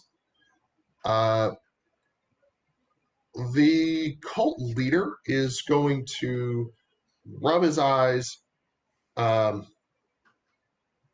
like keep his hands over his ears, like he's going to keep one hand over his ears, rub his eyes, and he is going to rush toward the cliff. So Natasha, he's running north away from you. Greg, he's running parallel to your position, eastward. Like east of you, he's running north.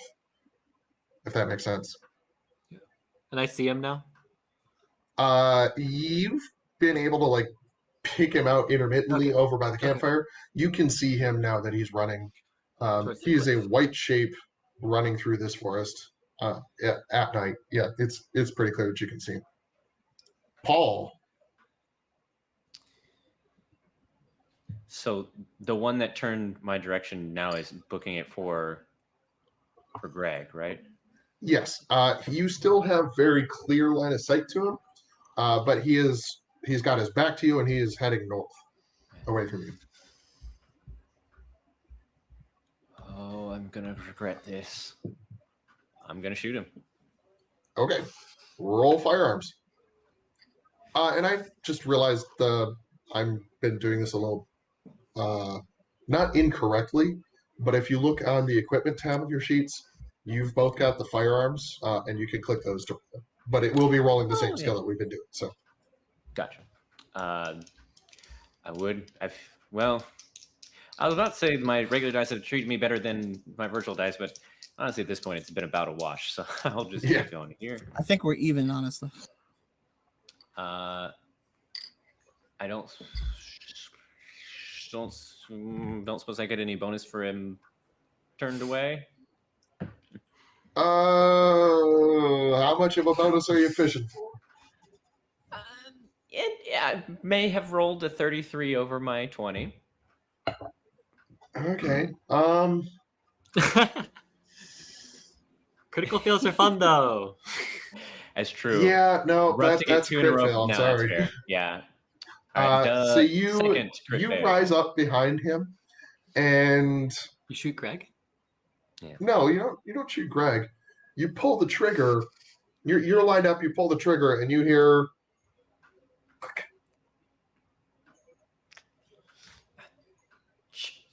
And you are going to have to spend your action next turn determining what happened and fixing it. Okay. Skylar, the one that was investigating the parking lot, has run back off to the northeast, away from you. Okay. What would you like to do? I'm going to try and kind of, I guess, since there's no one near me, try and sneak my way back towards the parking lot and like hide behind a car. And then kind of try and make my way forward. I'm going to go ahead and say that there's not a conceivable, I guess there's a conceivable, but there's not a believable way that you would fail in a way that draws attention. So yeah, you can just use this as a move action, and you're able to get back over to the parking lot, get behind the car. Okay. Would you say you're feeling a little helpless in this situation? Oh yeah, definitely. I'm scared. All right. I'm not going to have you roll a sanity roll yet. Okay. But, I'm a computer scientist. Like you're starting to feel that sensation rising. Because helplessness is something that you would be rolling a sanity check for. But we're going to move on to the next round of the initiative. Natasha, the cult leader, is running away from you to the north. You can see off to your west. You can see one of the thin men running north toward Greg's position, and you think you can see another thin man coming back from the parking lot east toward Greg's position. I would like to shoot the cult leader. You'd like to shoot across the fire at the withdrawing cult leader. Go ahead. Roll that assault rifle, assault carbine. Don't fail me now. Okay. Yeah, All right, buddy. you rolled a 22 under your 80. So that is a critical success. Woo! You shoot, you sight down, and he's like perfectly silhouetted in the moonlight. His white robe is absolutely like a target on the range. You line up center mass, drill him. You see a spray of dark red blood from his back, and you see the headdress, that golden jewelry, fly off into the underbrush. And Excellent. Greg, it's your turn. Mhm. I need you to roll an alertness check for me. Because you were the one closest to the cliffs.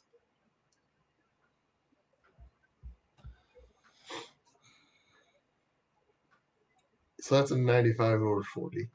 Uh-oh. You Eight. hear over the waves crashing against the base of the cliffs, you hear a shrieking. But when you look out across the waves, you can't figure out where that shrieking is coming from. Not least because it sounded like it was coming from multiple directions at once. But whatever is making the shrieking sound is certainly not a seabird. It doesn't sound like it's human voices. Whatever it is, seems very unnatural. And as you hear that sound, the thin men that were approaching you both pause, clasp their hands to the sides of their heads, at least that you think it's the sides of their heads. They throw their faces up to the sky, and they unleash similar screeches. I would like you to roll me a sanity check against unnatural.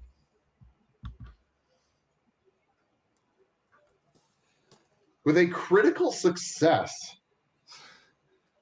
a 22 under your 32, you do not take any sanity loss at all. Which is good, because what is your current sanity? 32. And what is your breaking point? 32. Or my new So breaking if point's you took 24. Yeah. Yeah, so if you had taken any sanity loss at all, you would have broken, and we would have had to go into that. But something about having the elder sign, having like it imprinted on you, and having that source of power so close to you, you feel empowered, and you're able to fortify yourself against the effect of this unnatural scream. Mhm. But they recover from this. Uh-oh. Oh, I'm sorry. You had an action. So go ahead. What were you going to do in this moment? Did I see the headpiece go into the underbrush? With your alertness roll, I'm going to say no. Absolutely. You're focused more on the thin men that were approaching you. Yeah. I am going to fire at them. Okay. Are you going to focus on the one that was fire at the one that was approaching you from the parking lot, or from Paul's position? From the parking lot. Okay.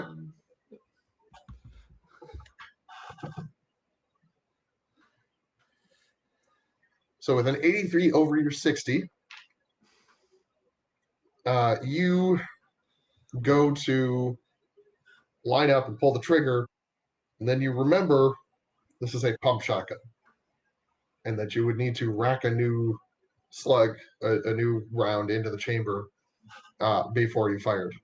So you drop the hammer, and nothing happens. But you know the cause of what happened. Okay. They are going to go.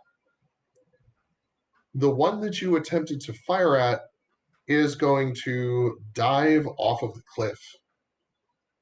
And you hear a splash some 80 to 100 feet below you. as it impacts the water.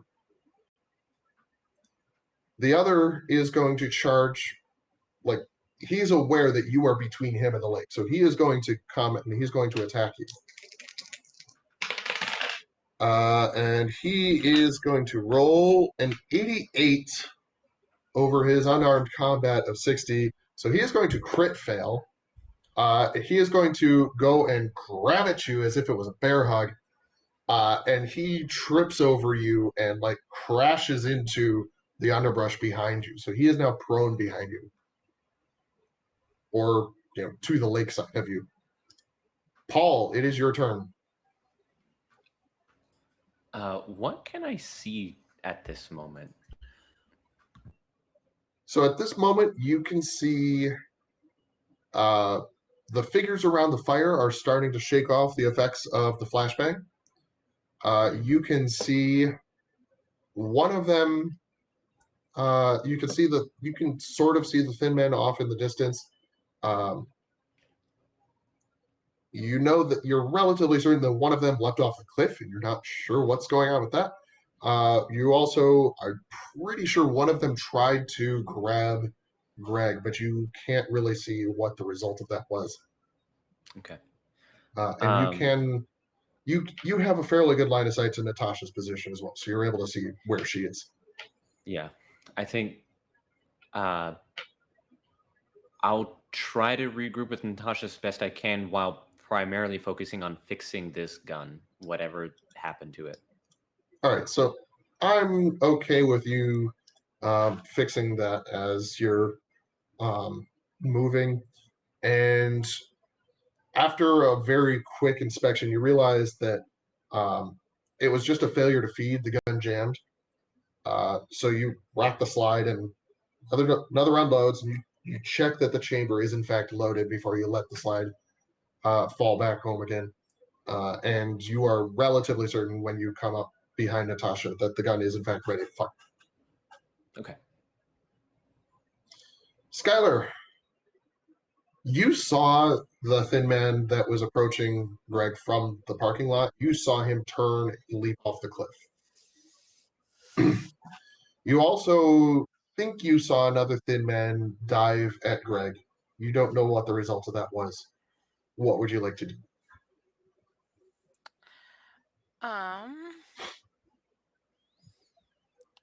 I'm going to try to, I guess, meet up with Greg, and if I can, prep to like stab the dude who went after him. Yeah. So you're moving toward where Greg is right now. Yeah. Okay. With like So knife we're out. gonna. Yeah, that's gonna be your turn. Mm-hmm. Natasha, the cult leader is down. His headdress is somewhere in the underbrush. The thin man that did not go chasing off into the darkness is recovering from the flashbang, and you think he's going to be able to act if you don't take him down right now. I'm gonna shoot him. I'm gonna shoot him in the chest. You're going to shoot him. Center mass. Do it. With a 57 under your 80, you succeed on this, and the damage you rolled was not like spectacular, but it is enough that he's going to be handicapped in whatever he attempts. He's still standing, but he is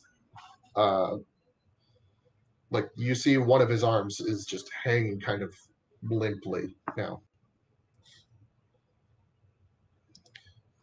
Greg, you hear the shrieking from the water. You see one of the thin men has attempted to attack you and is in the brush behind you toward the lake. You hear another figure that doesn't sound like one of the thin men, but you hear somebody running up to you from the parking lot. What would you like to do? With the physics of 50%, and how high the cliffs are, Is it a death wish to jump off the cliff into the water? Or would you be able to splash and survive if you dived? With a physics of 50, you have heard of people who have been able to jump off this cliff and survive.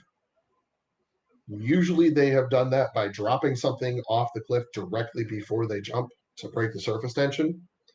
But you also are aware that invariably they suffer significant injury when they land, regardless. Because from this height, dropping onto water, even with the surface tension broken, is roughly analogous to dropping onto basically concrete. Okay. So with that, I'm going to shoot the one in the underbrush. Okay, And try I'm again. not even going to make you roll on this. He is prone on the ground right next to you. You line up, shoot him, and there's a spray of blue blood that splatters up onto your face. And we're still in the same moment, so that's not a new sanity check. Okay. It is now their turn. The thin man who is remaining around the fire is going to turn toward Natasha, is going to lurch toward you, and is going to attempt to smack at you. And as he reaches out, what reaches out at you is less of an arm, and you catch flashes of reflections against this dark, pearlescent, slimy shape that stretches out towards you. You realize it's less of an arm and more of a collection of tentacles, shining wetly in the firelight, and it shoots out toward your face. And even though it has a significant penalty from you having shot it, it rolled a 24 under its 30, and it what had been a roughly hand-shaped spread of these tentacles splits and wraps itself around your torso.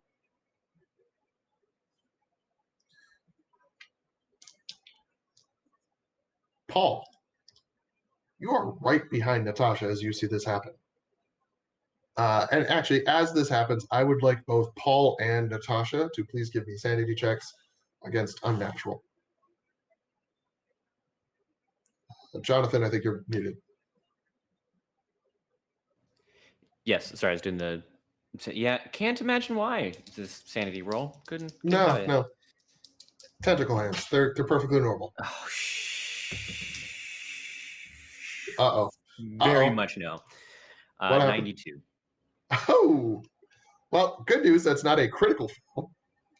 All right, Natasha, with a 35 under your 50, you did succeed. You only take 1 point of sanity loss.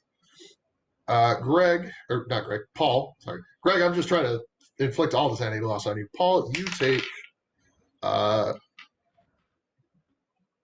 take 3 points of sanity loss as I roll a d10 plus 1, and I roll a 2.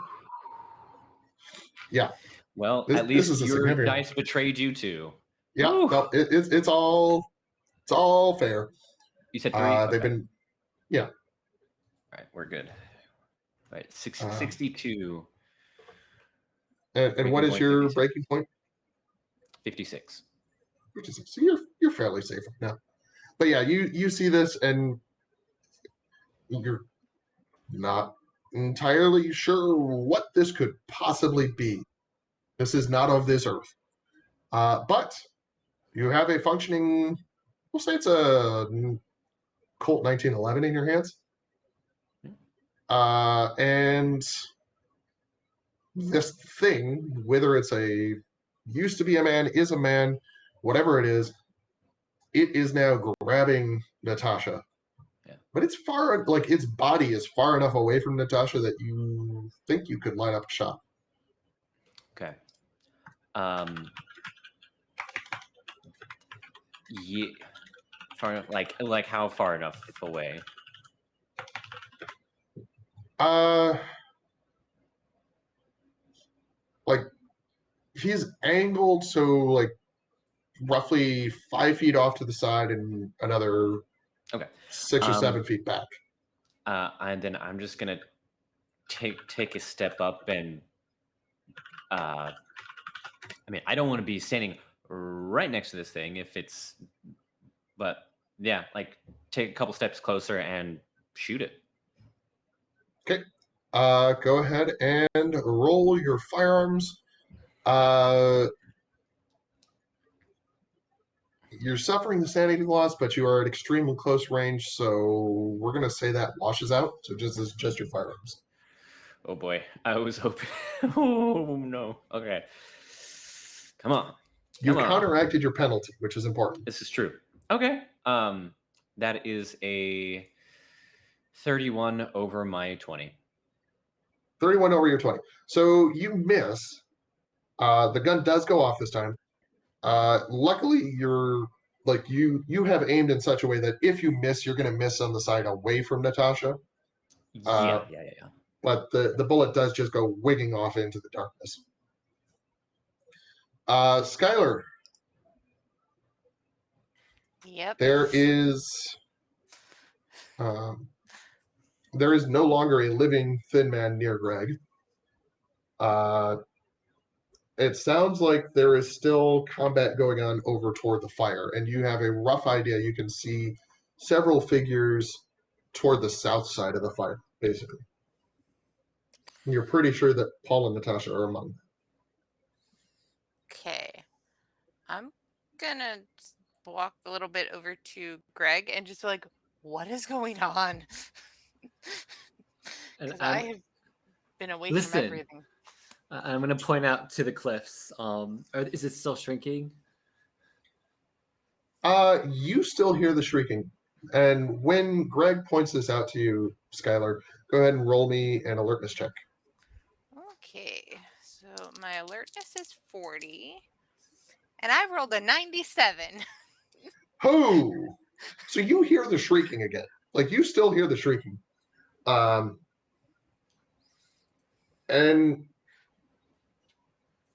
you think he's pointing at a gathering thunderstorm off on the horizon. And like you're not entirely sure why that's drawing your attention. Like doesn't make a whole lot of sense to you. It's a storm. Natasha. Your girl is wrapped up in some tentacles at the moment. Yeah, I would say you're pinned, and that the appropriate action to escape that would be, escaping, which is an opposed check, which is strength or unarmed combat, whichever is better against your opponent.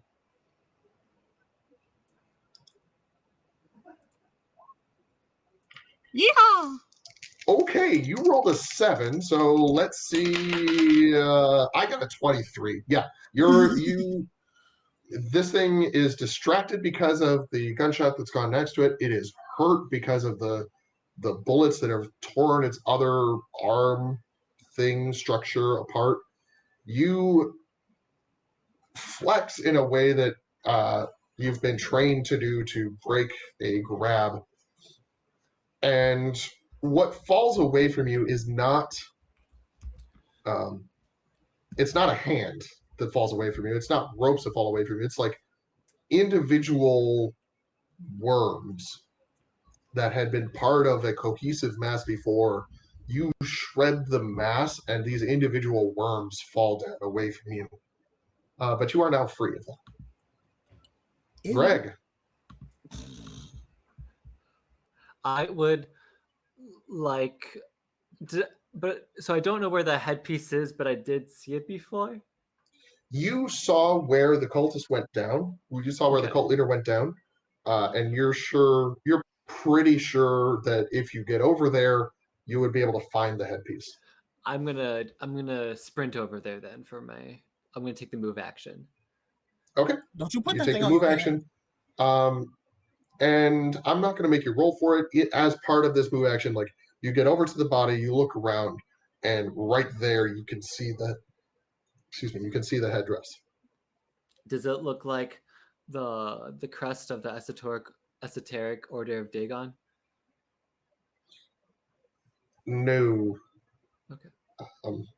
It's got similar geometries. Like there are wave patterns on it that resemble the waves that come off of the triangle in the Order of Dagon's symbol. But as you look at it, you realize it is gleaming of its own light, and not just reflecting the firelight, not reflecting the moonlight. It is gleaming with its own power. I would like to shoot it, but I assume that's probably my next turn. That is probably going to be your next turn, yeah. Yep, cool. The thin man that is still remaining is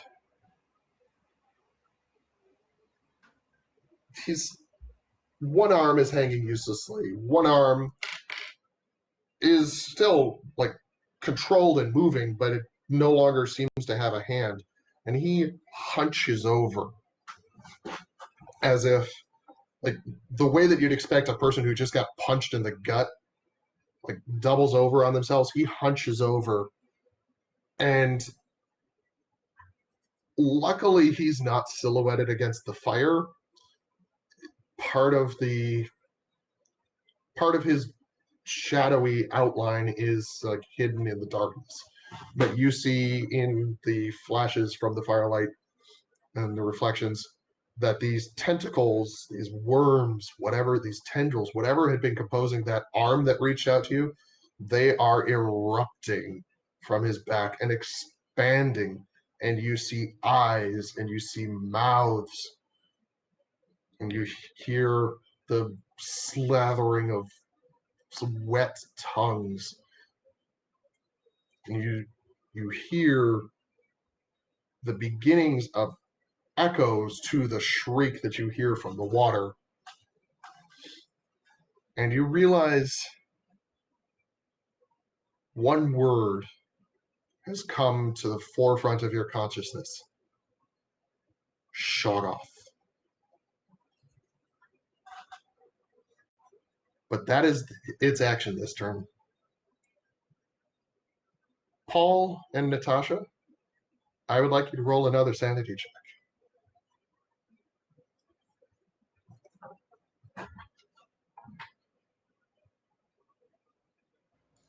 All right, that is a 51 under my 62.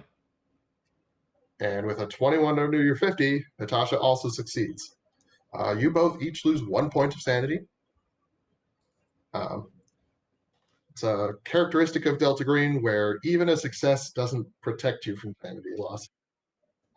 But you're focused on, we have hurt this thing. We are relatively certain we can defeat this thing. We just have to keep going. And so that thought is foremost in your minds. Paul. Oh, yeah. Oh boy. I like sweating bullets, hands shaking. I don't know what this Knees are thing weak. is. Your palms are sweating. There's vomit on your sweater already. Something on my sweater, yeah. Mom's spaghetti. Mom's it's just everything. Everything is spaghetti. I'm looking at a walking spaghetti. This is the flying spaghetti monster from Cthulhu. I know one thing, that I want to shoot this thing, and I will try. Yeah. Well, actually, is it? You said it's not standing in front of the fire. So from where you are, Natasha is in a direct line to the fire from you, and then this creature is off to the left from that angle. Okay. So, I mean, this sanity loss. If the angle is possible, I want to try and shove this thing into the fire. If not, I'm just going to shoot it. You can do that, yeah. This is going to be an unarmed combat check or strength, whichever is higher for you. And it is going to be opposed. Yeah, I'm not good at this, but Paul is freaking out. So you said unarmed strike or strength. Unarmed combat or strength. Is that strength times 5? Yes. Okay. They are the same. So makes sense. Roll high. Oh wait, well you said it's opposed, so yeah, it's opposed. Whatever. Or roll low, I guess. 79. Wow, that's not great. No, it is not. Good thing he rolled an 82. Oh. So you shove this thing, and your hands sink into its form. These worms slurp over your hands and slide over. One of your wrists get caressed by one of the tongues that reaches out from a mouth that should not be. And you shove with all of your just nervous wreck of a fervor. You shove with strength you didn't know you had this thing into a fire that you still don't understand why it's burning the color it is. And it falls into the fire, and you hear the shriek intensify and grow and grow and grow.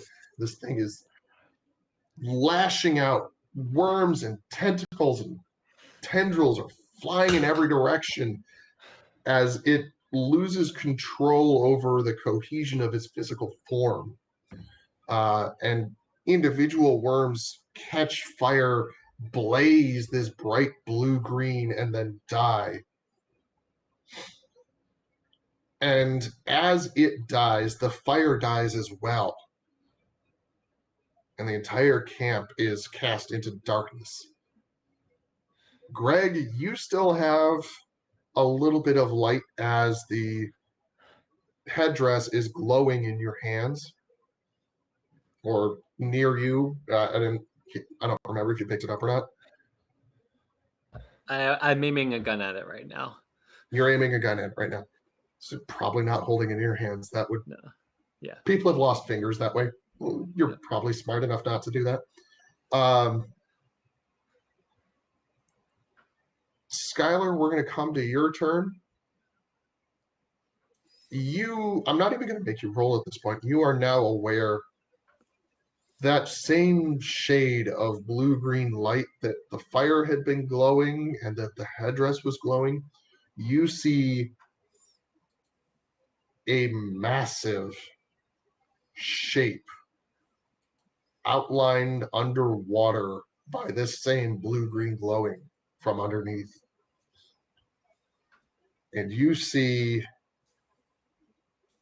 a massive, possibly 100, 200 foot wide head with tentacles coming forward where a mouth should be. You see wings rising momentarily up above the waves that are leathery like bats. And you see one hand, one 5-clawed like the claws are arranged equidistantly around the hand. Reach up almost on the end of a tentacle more than an arm and try to grab onto the base of the cliff. And at that moment, the elder sign that was painted on the side of the cliff erupts in a blaze of wholesome yellow light, where everything so far has been this sickly blue-green. This light is like sunlight. It erupts out. And Greg, At that same time, the elder sign that you've painted on your chest erupts in this same sunlight. You feel it burning on your chest. Not like you like this is whole. It feels like a poker, like a red hot poker is being held against your flesh. Oh yeah, painted on you. That was good. But you hear a sound like an iceberg calving off of a glacier. It is that fundamentally force of nature scale of sound. You hear a roar of what is unmistakably pain as this hand that had grabbed the cliff falls back from the elder sign and falls back beneath the waves, and the glow beneath it fades as you see a bow wave cast ahead of it as this thing swims away from it.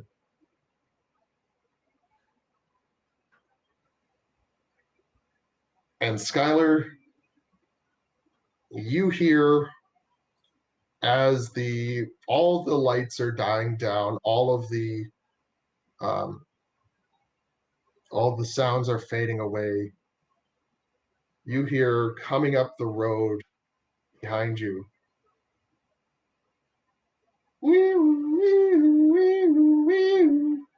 And you see the flashing red and blue lights of what you're pretty sure are a park ranger truck.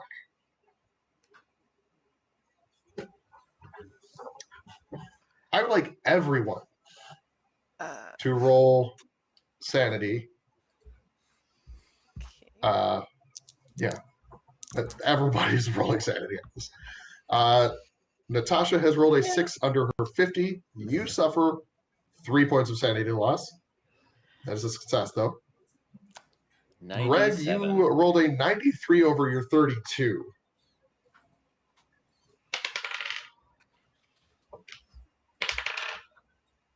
So you suffer 6 points of sanity loss because my dice are apparently merciful to you.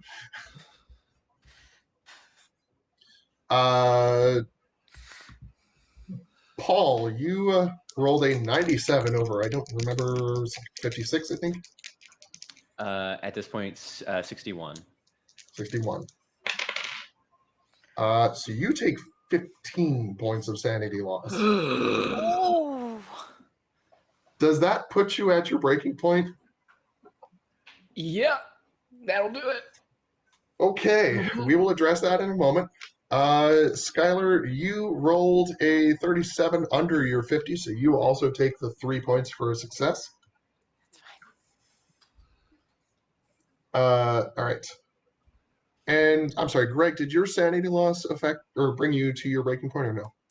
Just barely above. I'm at a 26 over my next breaking point of 24. All right. You are, however, suffering. Like you've got a burn scar now where that elder sign was. That is always going to be part of you unless you get a skin graft. Okay. But at this point, you're fixated. So, Paul, you see all of this, and it all links together in your mind. You see the interconnectedness of everything. You see how the blue blood from that could only have been horseshoe crab blood exists in these people. These were not things of this earth. They were things of the deep sea and of beyond this world. And whatever Amherst died trying to prevent, trying to ward against, they were trying to summon it into this world, trying to bring it out. And you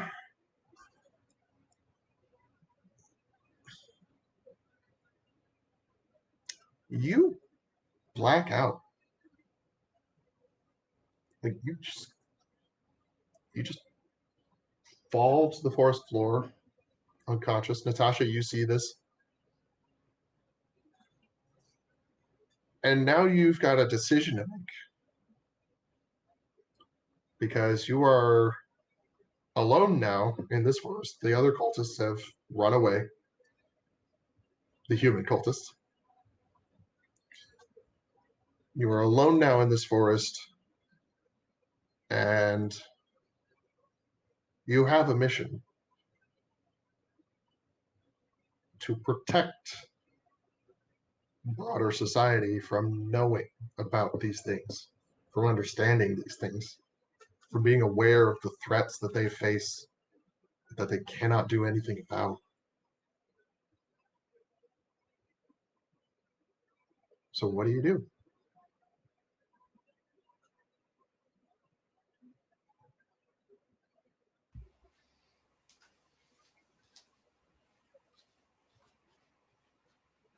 Sorry, I missed that. Were you talking to Natasha or everyone?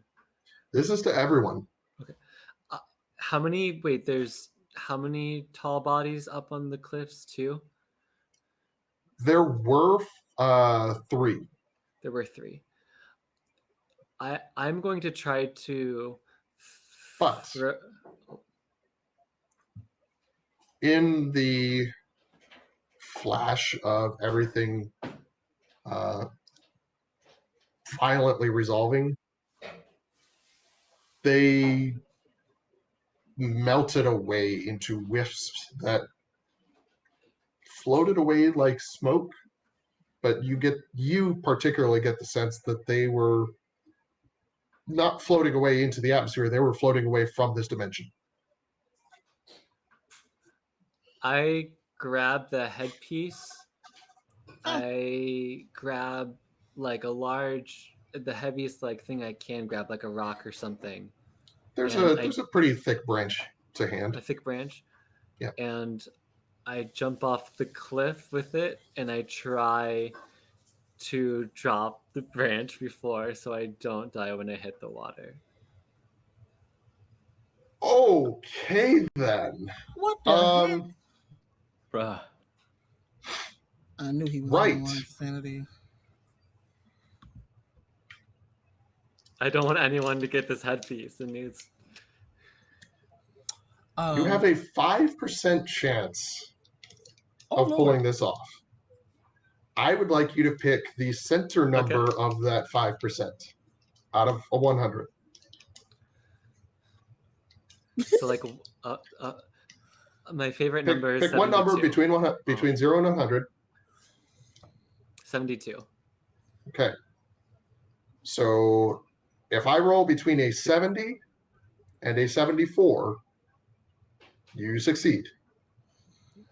If I roll 5 on either side of that, you land and you will survive, but you will be heavily injured. If I roll outside of that 15%, I got bad news. So you want me to roll between a 70 and a 74. Why are you like this? The chat wants to know.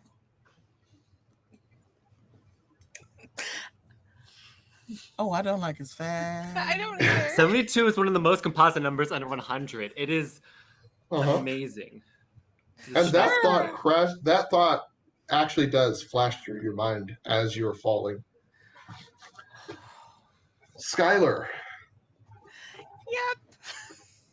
You are no more than 10 feet away from Greg. And you've seen him aiming his shotgun at this headdress. But you see him throw the shotgun aside. You see him grab a thick branch or log next to him and scoop up the headdress. And before you're able to react, you see him launch himself off the side of the cliff. Do you look?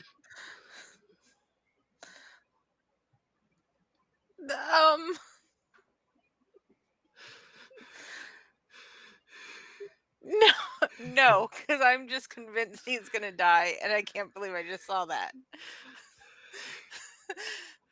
I need you to roll sanity against violence. Okay.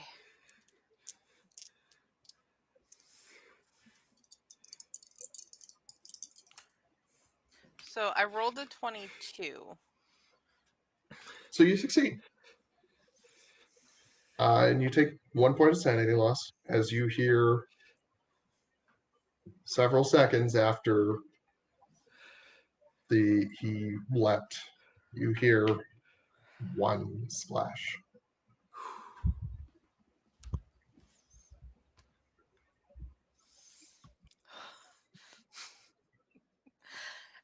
She's just gonna like fall to her knees and be like, "What the beep?"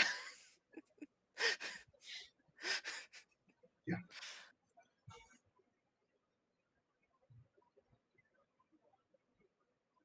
So the three of you that remain.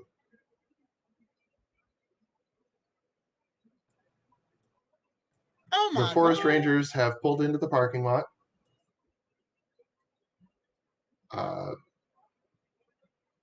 You have one dead body that you'll have to answer for.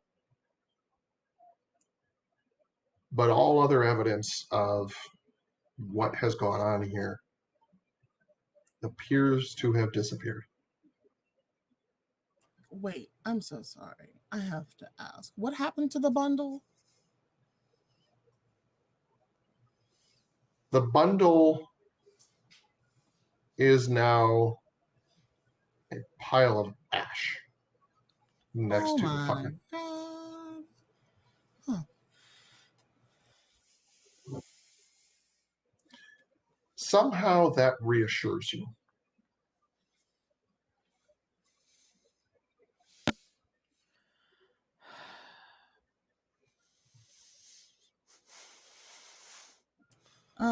Natasha would like to pick Paul up like a sack of potatoes and throw him over her shoulder. Okay. You said there's one more body left? The cult leader. Natasha's gonna push the cult leader off the cliff with her foot. Okay. Sorry, that was a bit morbid. Yep. I'm going to say you would have had time to have done that. Like, basically, as what was going on with Greg and Sarah, Skylar happened, you're dealing with Paul and the cult leader. But that leaves Natasha and Skylar conscious with one unconscious person, and the forest rangers are here responding to. First, they heard reports of weird lights and noises. And then they heard gunshots, and they floored it towards you. Huh. So the lead ranger jumps out of his truck. He pulls out what looks like a very small, like target shooting pistol, but he's got it like not pointed at you, but ready. And he says, "This is the Park Service. We've had reports of violence. Identify yourselves."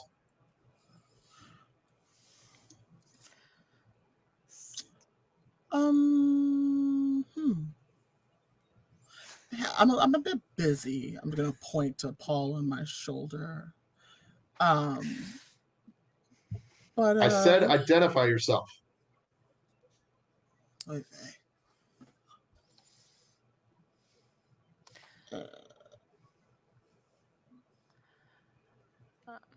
Skylar's from her kneeling position just gonna put her hands up and be like, "My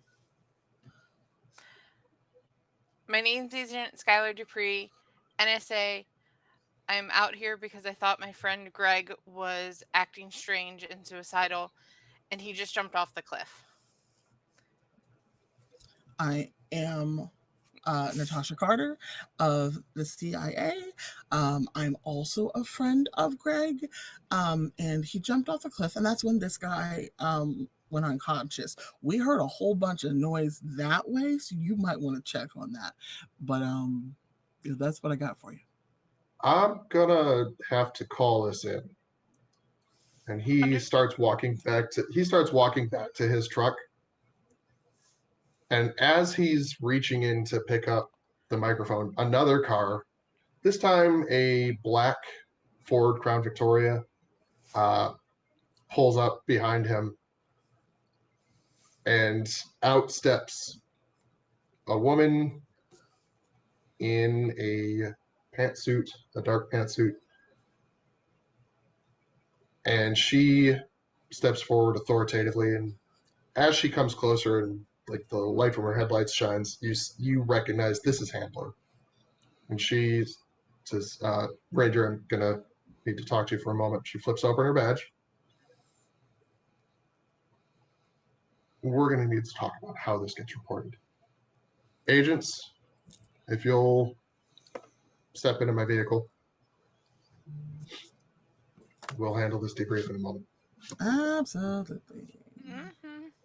Are we gonna look over the cliff? Or is he like dead? Sorry, I can't make out your question. She's asking if we look over the cliff. I couldn't hear that either. Oh. Okay. Are we gonna look over the cliff to confirm that he's dead, or is he like hanging from a root, or Are you going to? do we? I will look. You Natasha's look? got enough sanity. I mean, yeah, I have enough sanity. You see floating in the waves as they crash against the cliff face a body face down, wearing the dark suit coat that you remember Greg wearing, that had been lined with that infrared paint. Like, that memory, for whatever reason, flashes in your mind. But you see him dead. Huh. Okay. You better go. We're going to fade to black there. And when we come back to the scene, it is almost dawn of the next day. And you are in Handler's rented office. She's flipping through the notepad that she's filled as you've made your report. Well, you created a situation that we are going to have to spend weeks cleaning up. You lost one of your agents.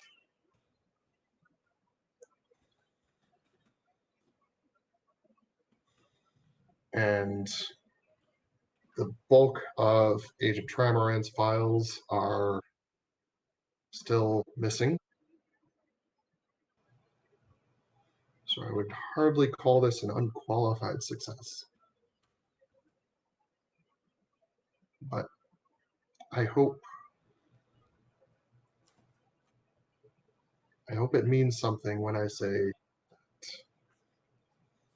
you have stopped what may have been the greatest threat that this nation has faced, this civilization has faced,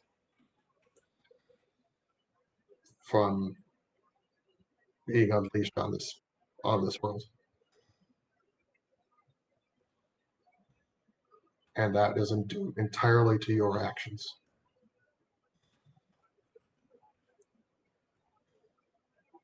Were this any sort of other agency, if Delta Green actually existed, you would all be given medals right now. Agent Sinewave would also be awarded a medal posthumously. Unfortunately, we don't exist. Which means I'm going to need to spend some time with each of you over the next day crafting an explanation for you to take back to your home agency. And next Monday, you'll be back at the office.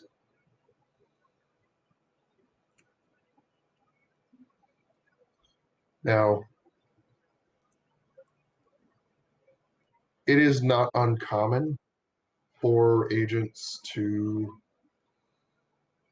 go through their first mission and decide that this is not for them, that they cannot handle this. And if you do that, I will entirely understand. And I'm going to ask each of you a question. I do not need an answer from you now. But when the next call comes, do we call you?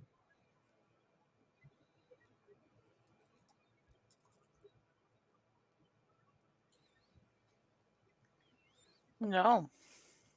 I mean, who else are you going to call? Ghostbusters? I guess we don't really have a choice. Well, in my head at least. You're going to call me regardless. No. If you say no, we will respect that and we'll find another agent. No, I want I'll- to stay behind my computer where it's safe and it makes sense. I want my knife back. I give her the knife back. Dr. Haddock? I'm gonna have to think about it. I understand. I said I saw and did things that I never thought. I'm gonna need some time. Natasha suddenly remembers the tentacle arm that grabbed her and said, and just goes, I need some time too. And a shower, potentially with bleach. Yes, I think we can arrange that. And with your agreement, we've contacted the state police. Trooper Winslow has volunteered to act as a police escort and stand watch if you're at your hotel rooms. We can also make other arrangements for you to stay out of town.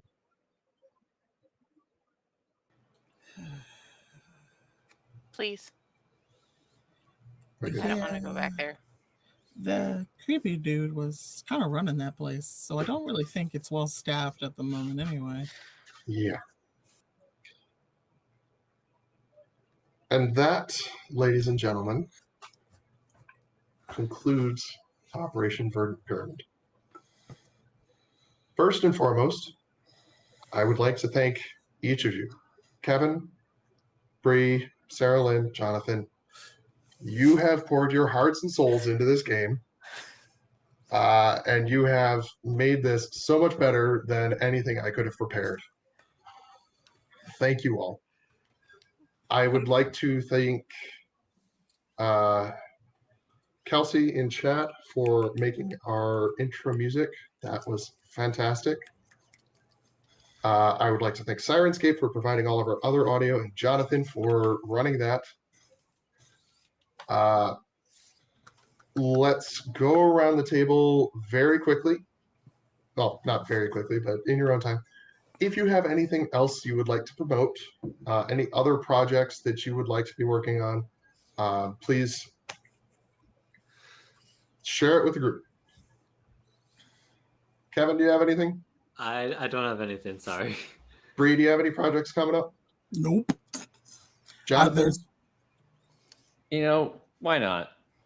I've got a podcast. It has a handful of episodes. I'll continue updating it eventually. It's called You Call the Shots. You call the shots. And where We can we choose find your it? own adventure.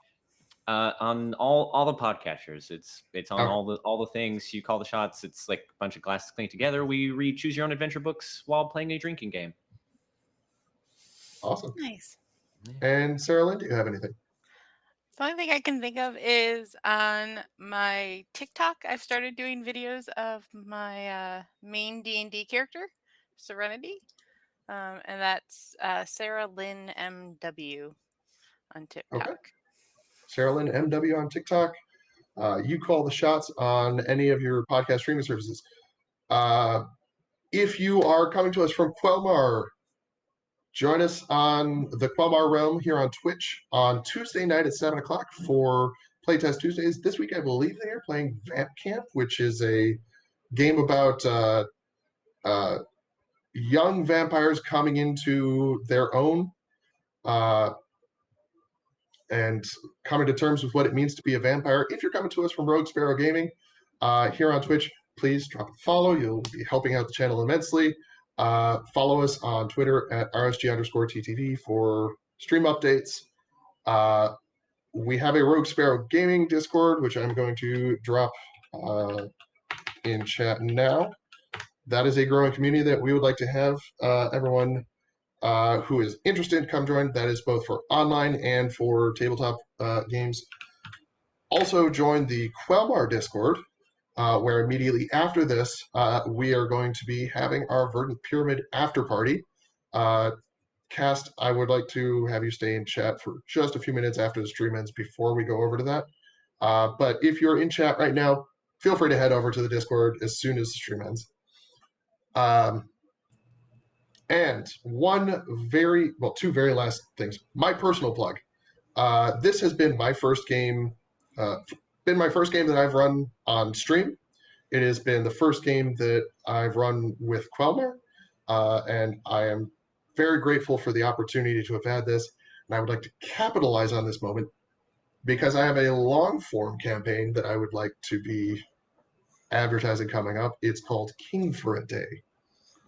And if you enjoy creeping horror, not slasher horror, not terror, but creeping horror, if you enjoy something that is heavily focused on character interaction and